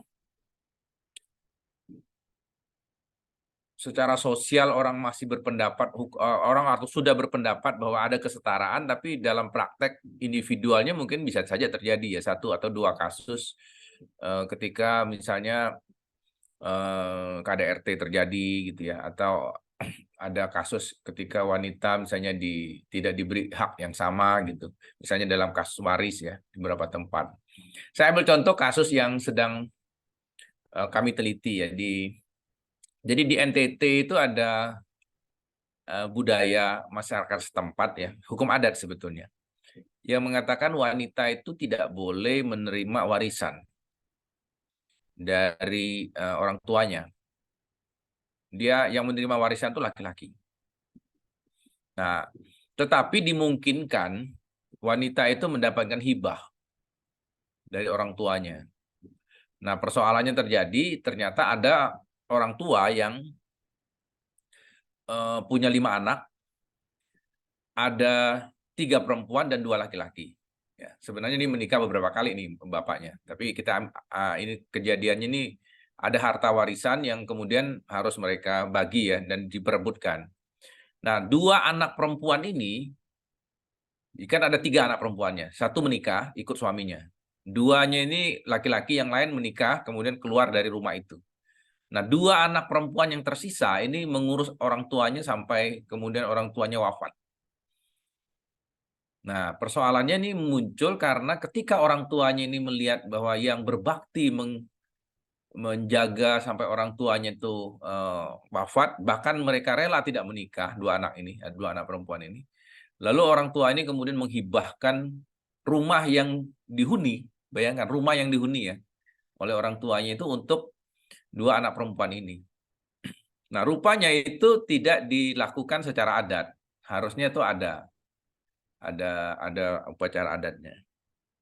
Nah, ketika orang tuanya meninggal, jadi persoalan karena 2 anak laki-laki yang lain yang notabene jarang kemudian datang ke menjenguk orang tuanya ketika orang tuanya masih ada ya, itu mempersoalkan dan ingin mengambil harta yang dihibahkan itu 2 rumah itu sebagai bagian dari harta warisan.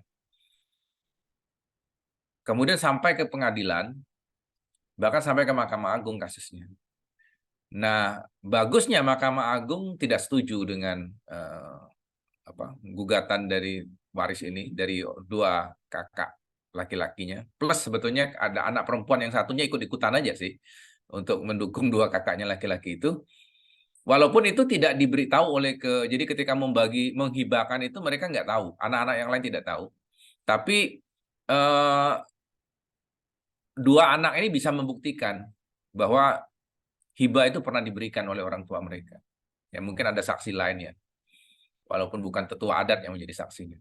Nah, itu menjadi persoalan. Artinya saya ingin mengatakan begini, secara struktural hukum kita sebetulnya sudah sangat berpihak kepada persoalan ini. Jadi dalam hukum waris, bahkan kalau kita mau jujur ya, hukum waris itu yang paling progresif. Itu adalah hukum waris yang diputuskan di pengadilan agama. Menarik itu. Jadi pengadilan agama kita itu, dan diakui oleh teman-teman ya dari peneliti Belanda, Adrian Wettner misalnya pernah diskusi sama saya, dan dia mengatakan Oh, progresif sekali pengadilan agama kita. Jadi selama ini kan kita berpikir pengadilan agama itu taat dengan dogmatik ya segala macam, tapi mereka relatif lebih mengedepankan perlindungan terhadap perempuan, terutama dalam waris. Jadi kita tuh sudah menganut waris yang sekarang bilateral, hukum waris Indonesia itu sekarang dalam kasus-kasus. Nah, persoalannya adalah kita nggak bisa menutup kemungkinan kasus-kasus ini terus bermunculan. Kasus-kasus di ruang di ruang sosial kita pasti terjadi 1-2 kasus ya, atau ada kasus yang tidak memperlihatkan kesetaraan itu pasti tetap muncul. Nah, tetapi ketika berhadapan dengan hukum harus berpihak. Hukum harus berpihak sebenarnya. Nah, itu yang harus dijaga keberpihakan ini oleh siapa? Ya oleh aparat penegak hukum kita yang punya perspektif yang tadi, perspektif yang lebih mengedepankan kesetaraan gender. Misalnya. Saya ambil contoh kasus waris saja ya, misalnya itu penting. Itu satu hal. Kemudian coba kita lihat dari teori moralitas ya. Tadi teman-teman ngomong moralitas. Ya. Kalau kita pakai teori Fuller itu sebenarnya menarik ya. Moralitas itu dibagi menjadi 2 kan. Ada moralitas aspiratif, ada moralitas kewajiban. Jadi morality of duty dan morality of aspiration. Misalnya Jessica tadi ngomong itu moralitas aspiratif itu. Jadi datang dari individu-individu boleh-boleh aja. Kita masing-masing punya ukuran-ukuran tersendiri kan secara individu. Tapi kata Fuller ya, kalau kalian ingin membuat hukum, jangan berangkat dari moralitas aspirasi. Karena bisa jadi beda macam-macam. Susah itu. Anggota DPR kita tuh nggak, kalau kita suruh membuat hukum nggak mungkin mengambil moralitas aspirasi yang satu persatu itu bisa sangat bervariasi. Apalagi penduduk Indonesia 200-an juta itu gimana menyatukan moralitas aspirasinya. Satu-satunya cara apa kata dia? Ya ambil dari moralitas kewajiban. Jadi morality of duty. Jadi morality of duty itu sebenarnya kita anggap sebagai moralitas rata-rata. Nah, hukum itu bermain di rata-rata ya. Di modus sebenarnya. Dia ngambil yang modusnya. Ngambil moralitas rata-rata. Nah, moralitas rata-rata itu biasanya itu tuntutannya lebih rendah dari moralitas aspirasi. Harusnya begitu. Harusnya. Kecuali dia ekstrim ya, ada yang terlalu ini gitu. Moralitas aspirasi lebih rendah dari moralitas itu ada. Saya ambil contoh gini lah misalnya ya, contoh yang paling gampang. Kalau tadi kan contoh berpakaian, saya ambil contoh yang mungkin lebih lazim ya. Misalnya kita ingin bikin undang-undang tentang pendidikan. Pendidikan yang wajib itu berapa sih yang harus ditanggung oleh negara misalnya gitu.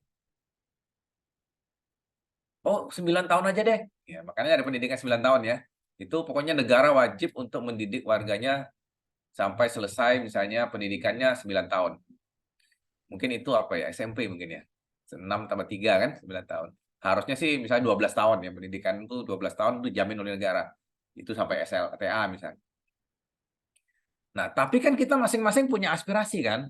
Kalau kita tanya orang tua, kamu aspirasinya pengen anaknya dilindungi dijamin oleh negara bebas untuk biaya pendidikan berapa lama? Ada berapa tahun? Ada yang bilang oh S1. Ada yang bilang S2 gitu. Bahkan mungkin S3 gitu. Atau kalau di Jerman itu ya udah kamu sebebas kamu mau aja, di negara akan jamin bahwa kamu bisa bersekolah sampai setinggi apapun sepanjang kamu ada niat untuk sekolah. Negara tidak akan membebani kamu dengan kewajiban untuk membayar gitu. Nah, pertanyaannya ketika kita membuat undang-undang, kita mau pakai standar yang mana? Kalau kita anggap sebagai standar moralitas tuh, yang aspirasi atau yang kewajiban. Nah, ketika ngomong moralitas kewajiban, negara menurunkan derajat itu. Jadi diturunkan sehingga akhirnya dicapai yang modusnya berapa? Yang kira-kira negara itu sanggup mengeksekusinya sampai tahap mana? Nah, kalau kita kembali ke equality tadi ya, gender equality atau apalah gitu ya, itu kira-kira juga sama. Akan banyak kompromi-kompromi dibuat ke wilayah moralitas kewajiban. Kira-kira yang bisa diterima sekarang ini apa? Karena hukum itu memang punya cita-cita ingin mengubah masyarakat, kan ada social engineering kan pasti ada. Kalau kita menganggap sekarang itu belum equal, kita pengen mengarah ke equal. Tapi hukum itu selalu dia berjalan hati-hati. Karena kalau dia terlalu drastis mengubah masyarakat, padahal masyarakat itu ada di wilayah struktur, maka ketika struktur ini kemudian tidak stabil akibat goncangan perubahan hukum, itu menjadi kontraproduktif bagi hukum. Jadi hukum itu selalu mementingkan stabilitas. Sebab stabilitas itu jaminan dari hukum bekerja. Ketika masyarakat itu tidak stabil akibat goncangan perubahan dan sebagainya, hukum itu kehilangan wibawa. Maka kalau kita ingin mengubah hukum, sebenarnya dengan gerakan sosial, kalau ingin mengubah ya, ketika hukum masyarakat itu bergerak secara rame-rame, hukum jadi tidak sanggup lagi untuk bisa bertahan. Tapi kalau yang bergeraknya itu individual, seperti gerakan feminisme liberal, itu nggak sampai kapanpun nggak berhasil. Karena kalau Jessica misalnya kayak tadi berani menantang arus, yang babak belur Jessica. Gitu kan? Itu yang terjadi. Tapi coba lihat apa yang terjadi di Iran sekarang. Saya sering mengambil contoh di Iran ya. Di Iran itu kan ada polisi moral yang nangkepin orang tuh. Kalau ada orang yang jangankan pakaiannya sudah sangat sopan menurut ukuran Indonesia, tapi kalau polisi moral di Iran itu menganggap cara kamu menutup rambutnya itu belum rapi, itu bisa kena itu. Tapi apa yang terjadi sekarang? Coba Anda buka ya di internet atau di mana. Itu perempuan-perempuan Iran rame-rame membuka penutup rambut semua. Ya, paling tidak mayoritas yang seusia-usia kalian ya. Itu yang terjadi sekarang, gerakan itu. Dan mereka berani melakukan itu di ruang-ruang sosial. Dan makin lama masyarakat menjadi makin permisif kan. Padahal itu pernah terjadi di zaman Shah Iran dulu. Jadi sebelum Ayatullah Khomeini itu masuk revolusi Iran ya, sebelumnya itu sebenarnya kayak gitu masyarakat Iran itu. Tapi kemudian setelah revolusi Islam dimasuk Ayatullah Khomeini masuk, dia menerapkan hukum yang sangat ketat, lalu kemudian muncul gitu ya, wanita harus berpakaian, bahkan warnanya harus sama, hitam semua, kayak gitu. Itu ngikuti kemudian aja di itu kan. Kalau kita ingin bercerita mengenai apa yang terjadi ya di sana ya, itu saya ingin menunjukkan bahwa sebenarnya poin saya satu, bahwa mengubah hukum itu tidak bisa sendirian. Dia harus melalui gerakan yang masif, yang mengubah struktur. Mengapa? Karena hukum itu bekerja di dalam struktur. Dia mengikuti kewajiban tadi, morality of duty, bukan morality of aspiration. Anda boleh mengaspirasi sampai kapanpun, tapi kalau itu tidak menyentuh area yang menurut hukum itu layak untuk diakomodasi, karena itu memang kebutuhan dari struktur, sampai kapan kita nggak bisa bergerak kayak gitu. Nah, dalam sejarah sebetulnya kita lihat gerakan untuk mencegah perempuan masuk ke dalam struktur itu sudah dari dulu. Plato itu, walaupun kita tahu Plato seorang filsuf, tapi coba kita lihat, Plato itu tidak pernah mengizinkan perempuan untuk menjadi decision maker. Pengadilan Socrates itu ada 500 orang hakim kan, datang di pengadilan Agora itu. Tidak ada satupun perempuan di situ. Bahkan raja-raja Romawi itu kalau mengadakan pertandingan gladiator atau apa, itu pasti dipisahkan itu antara pria laki-laki itu. Laki-laki biasanya naik di depan gitu ya, yang di barisan depan, balkon itu biasanya perempuan. Kecuali itu ya podium untuk kaisar ya, itu pasti sebelahnya itu permaisurinya gitu. Ya itu dianggap keistimewaan ya. Permaisuri itu di dekat situ. Nah, fenomena seperti itu sebenarnya menarik ya. Kalau kita mau lihat bahwa ya bisa kita diskusikan lah ya. Teman-teman bisa lihat praktek-praktek sekarang ini kan juga mendekati hal-hal seperti itu.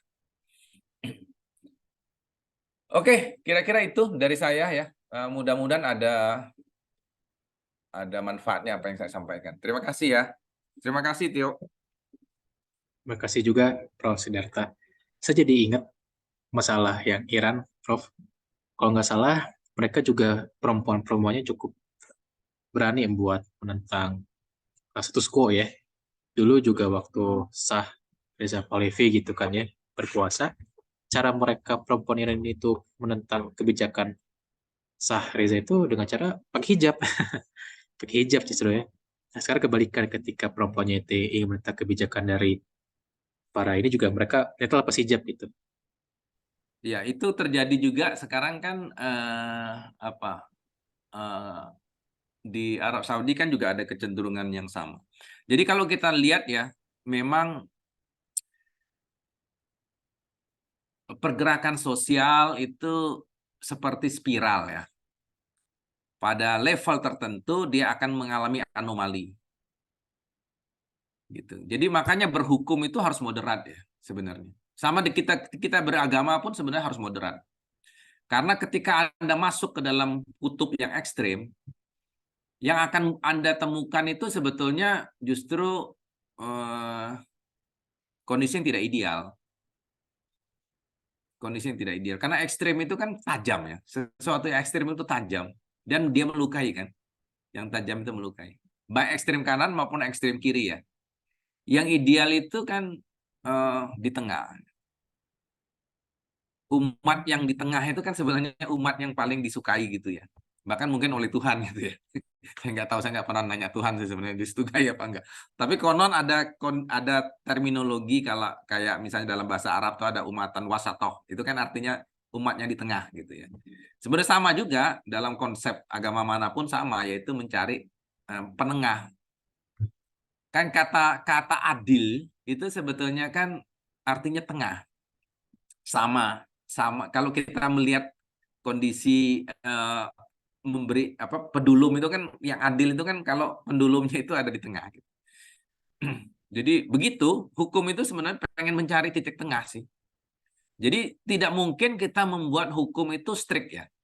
Seolah-olah kita kunci dan semua harus ngikuti kunci itu. Itu kan sebetulnya asumsi yang utopis ya gitu ya. Oh, kayak gitu-gitu hukum itu kayaknya A gitu, nggak bisa begitu. Sekali A tetap A itu nggak bisa. Dia kadang-kadang harus A-1, A+1, tergantung konteks kan bermainnya. Kenapa hakim itu harus mendengarkan kasus? Ya, itu karena apa? Karena kasus itu menentukan hukum. Bukan terbalik, bukan hukum menentukan kasus. Jadi konteks itu menentukan teks sebetulnya. Konteks itu menentukan cara kita membaca teks. Nah, persoalannya kalau konteksnya cuma 1 atau 2, maka cara membaca teksnya itu didominasi oleh struktur. Gitu. Struktur. Tapi kalau konteksnya itu banyak, anomalinya banyak. Nah, itu kan kalau kita pakai teorinya apa Karl Popper kan gitu ya. Ada falsifikasi gitu. Kalau begitu terjadi itu, ada konteks gitu dan banyak konteks itu kalau pakai Thomas Kuhn juga mengubah paradigma gitu. Maka struktur akan jatuh. Dan itu yang dilakukan oleh kasus di Iran itu. Jadi konteks orang melawannya itu anomalinya banyak. Coba kalau satu anomalinya, wah habis dia. Kayak Jessica tadi bisa habis kamu kalau satu anomali. Kamu jalan sendiri di Simpang 5 kayak gitu, itu ditangkepin Satpol PP kamu. Jadi kalau mau ngajak satu rombongan itu pawai atau karnaval bareng-bareng begitu, nah itu polisi udah angkat tangan deh. Nggak bisa dia, karena yang bergerak itu tidak anomali satu orang. Nah, persoalannya sekarang ini, persoalannya ya, dengan media sosial, orang itu bisa gampang sekali membentuk anomali. Ya.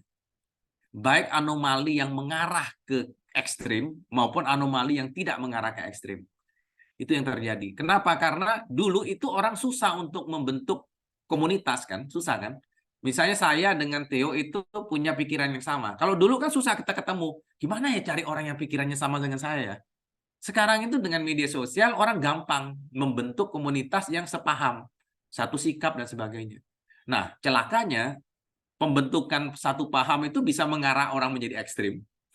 Paham yang ekstrim. Jadi nanti kita akan melihat akan banyak sekali variasi tentang ini, tentang feminisme pun banyak variasi. Sehingga orang tidak lagi mengenal liberal feminisme atau radikal feminisme. Sekarang ini postmodern feminisme.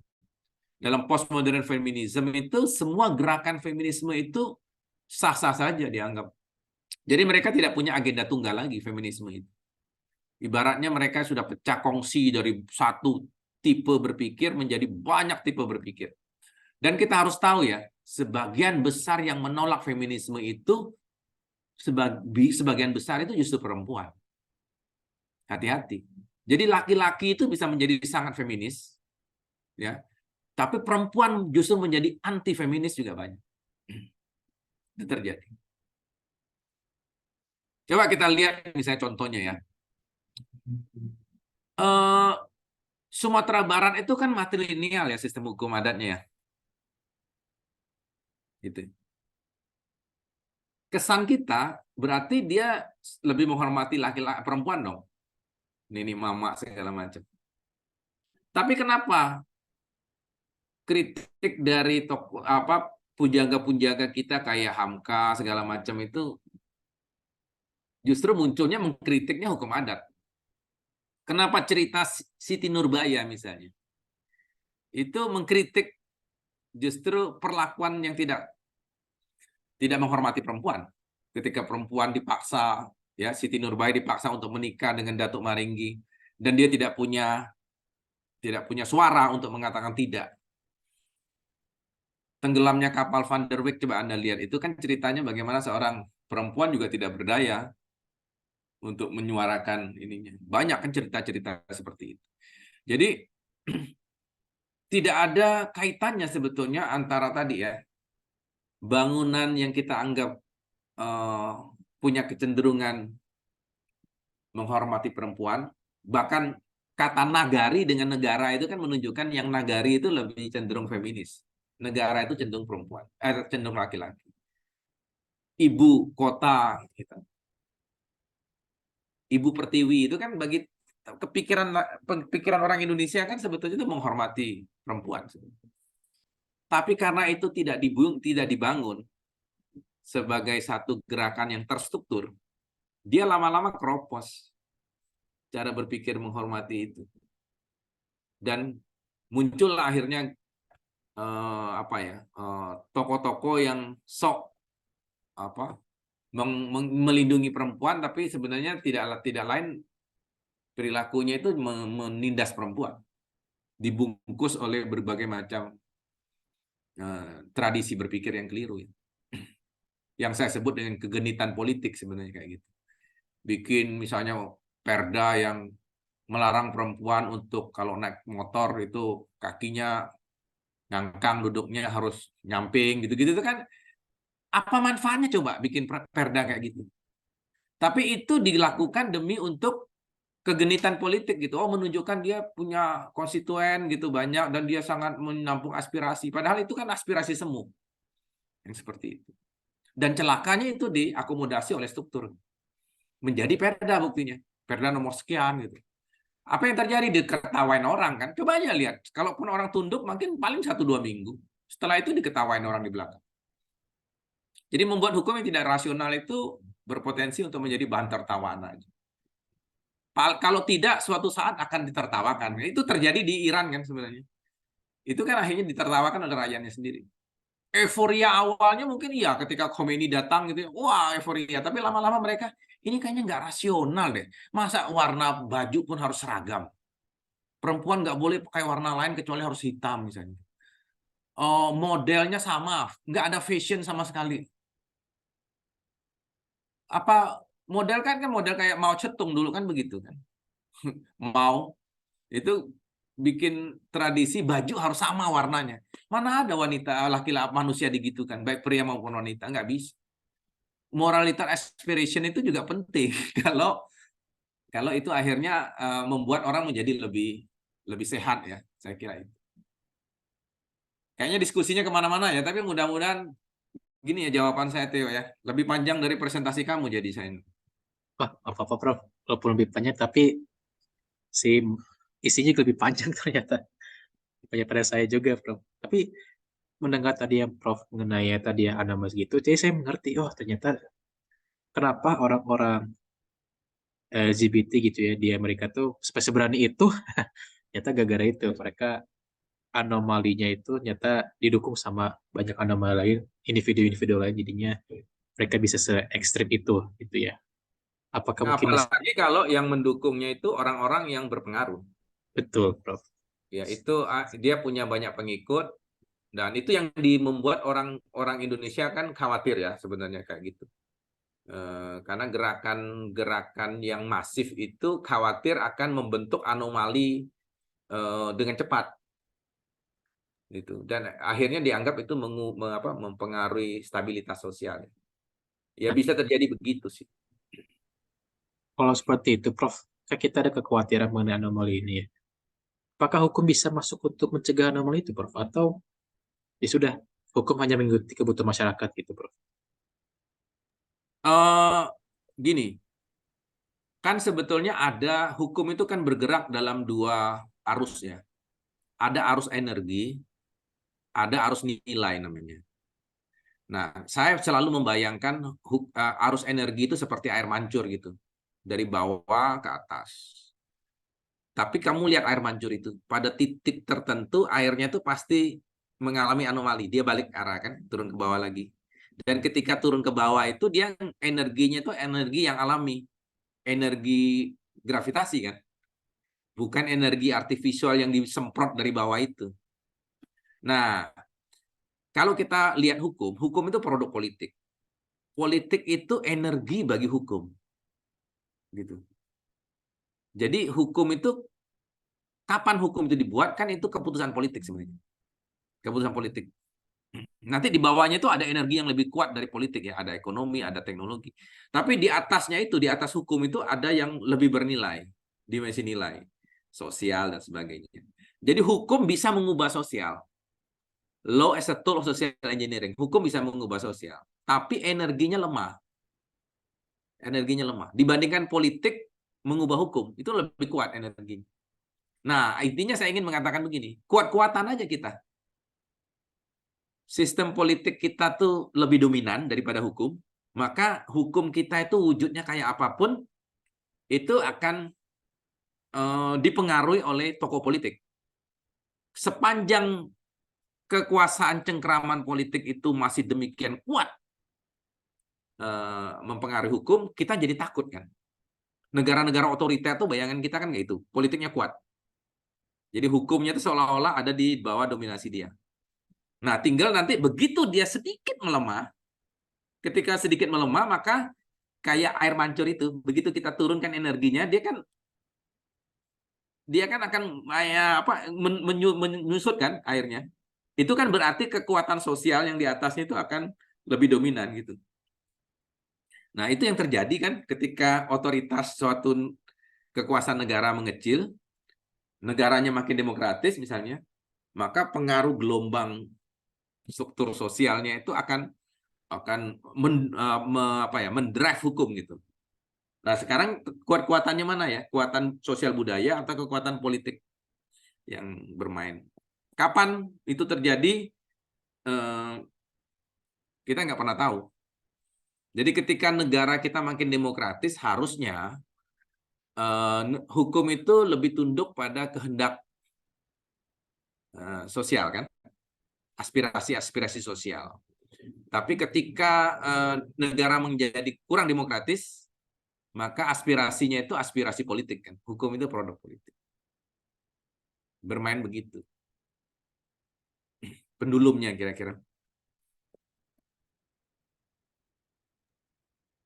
Baik, Prof. Menarik sekali ya.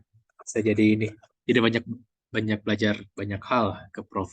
Tapi sebelum kembali ke Nancy, ya, Nancy, ini ada satu pertanyaan dari Sarah. Kenapa sih? Wah, ini balik lagi. Kenapa sih gender perlu dipelajari dalam bidang ilmu hukum? Ya, kenapa harus dipelajari? Karena di situ ada masalah ya. Jadi kalau Indonesia sendiri, masalah itu tentang ketidaksetaraan ya. Kayak tadi disebutkan sama Pak Sudarta, perihal waris. Ya. Ada keguntrengan, ketabrakan antara hukum adat dengan kenyataannya bahwa itu harus hibah, ada bisa dibuktikan tapi ternyata hukum adatnya mengatakan ya itu harusnya kepada pihak laki-laki, dan itu didukung dengan fakta bahwa hibahnya itu nggak diketahui sama para saudara-saudaranya gitu. Tapi untung saja di Mahkamah Agung cukup bijak untuk menanggapi seperti itu. Nah, kenapa harus dipelajari? Karena tadi ada ketidaksetaraan antara kita berhukum dan kita memahami gender ini. Nah, itulah kenapa kita harus memahami bahwa ada masalah di gender ini, hukum terus bertindak seperti apa sih? Bertindak seperti apa sih? Ya, sama kayak misalkan ada masalah di kegiatan ekonomi gitu kan, kita belajar juga kan ekonomi. Nah, seperti itu. Si urgensinya. Terus yang kedua, kenapa kurikulum saat ini lebih menekankan praktik dibandingkan teoritis? Waduh, saya aja di kampus saja di Maranatha ya, berarti sudah nggak ada pelajaran gender dan hukum. Mereka banyak dengar cerita alumni 5 tahun belakang ada ya. Jadi dari dulu emang nggak ada ya mata kuliah khusus mengenai hukum dan gender itu di Maranatha ya, terutama itu nggak ada. Yang ada itu adalah faset-faset mata kuliah itu membahas tentang gender. Kayak contohnya antropologi hukum itu membahas antropologi berkaitan dengan hukum. Tapi dalam juga membahas tentang bagaimana gender itu berperan besar terhadap hukum, terutama di bidang budaya masyarakat.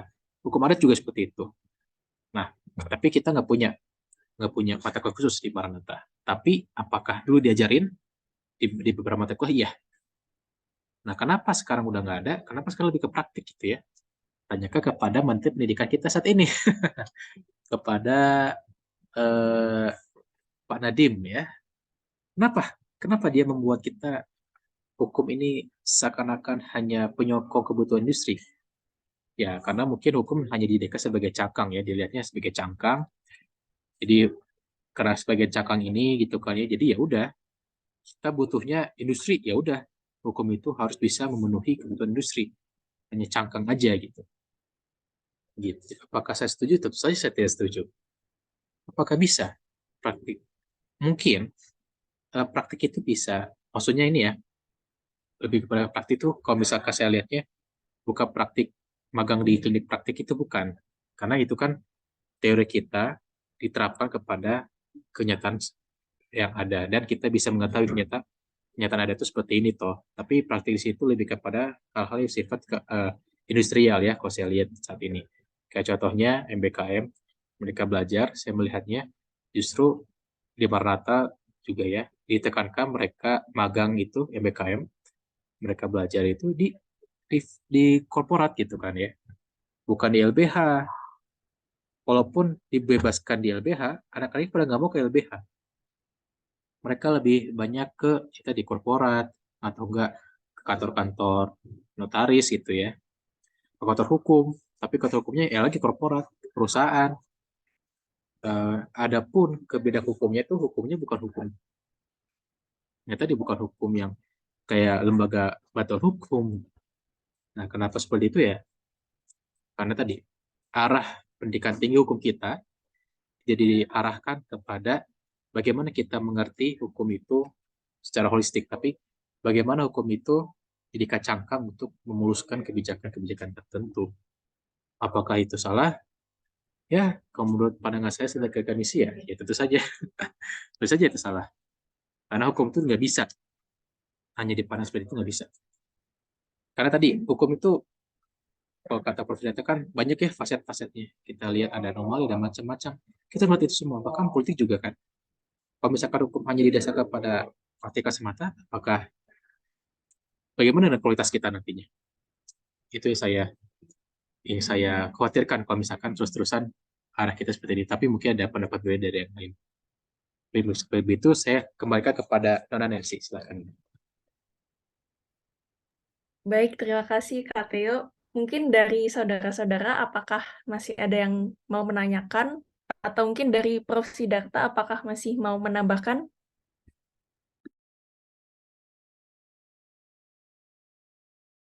Baik, jika sudah tidak ada, karena waktu sudah hampir menunjukkan pukul 21.00, jika tidak ada, KTO bisa menyampaikan closing statement dari materi yang telah disampaikan tadi. Silakan. Ya, terima kasih Nancy. Tapi tadi Prof. Sidarta unmute ya. Mungkin mau ini, Oh Prof. iya, mungkin jika mau menambahkan langsung Enggak. Saya aja, cuma Prof. beritahu Oh, kalau silakan aja.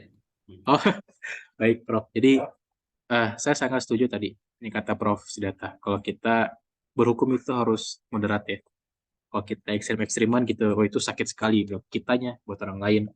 Jadi kita harus moderat, kita harus melihat banyak banyak sisi juga, termasuk sisi gender ini. Ternyata hukum itu berperan penting untuk gender.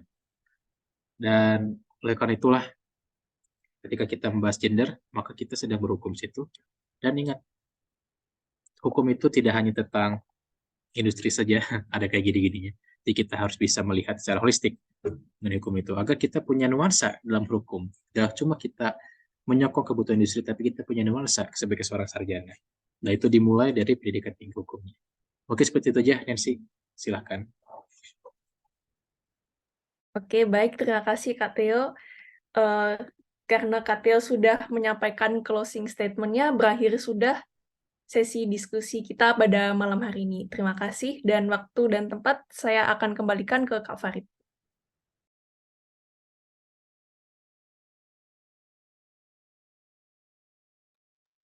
Oke, terima kasih banyak Nancy, juga Theo, serta yang sudah hadir, Prof. Sidarta, Jessica, dan Mbak Sarah. Mudah-mudahan kita bisa bertemu lagi di diskusi pekan depan, membahas mengenai bab selanjutnya ya, bab ke-6 dari bukunya Jacqueline Pell ini. Eh, sudah berarti tinggal sisa 2 pertemuan lagi, tiga pertemuan lagi ya. Mungkin nanti bisa kita diskusikan buku selanjutnya, kira-kira membahas apa nih yang seru gitu kan. Ya, sekian mungkin dari saya. Terima kasih banyak. Selamat malam dan selamat beristirahat. Selamat malam semuanya. Selamat istirahat. Semangat Oke. terus ya kalian ya. Siap, Ya, Prof. terima kasih, Prof. Terima kasih Sama-sama, banyak, Prof. Prof. Terima kasih banyak, Prof. Farid. Yuk.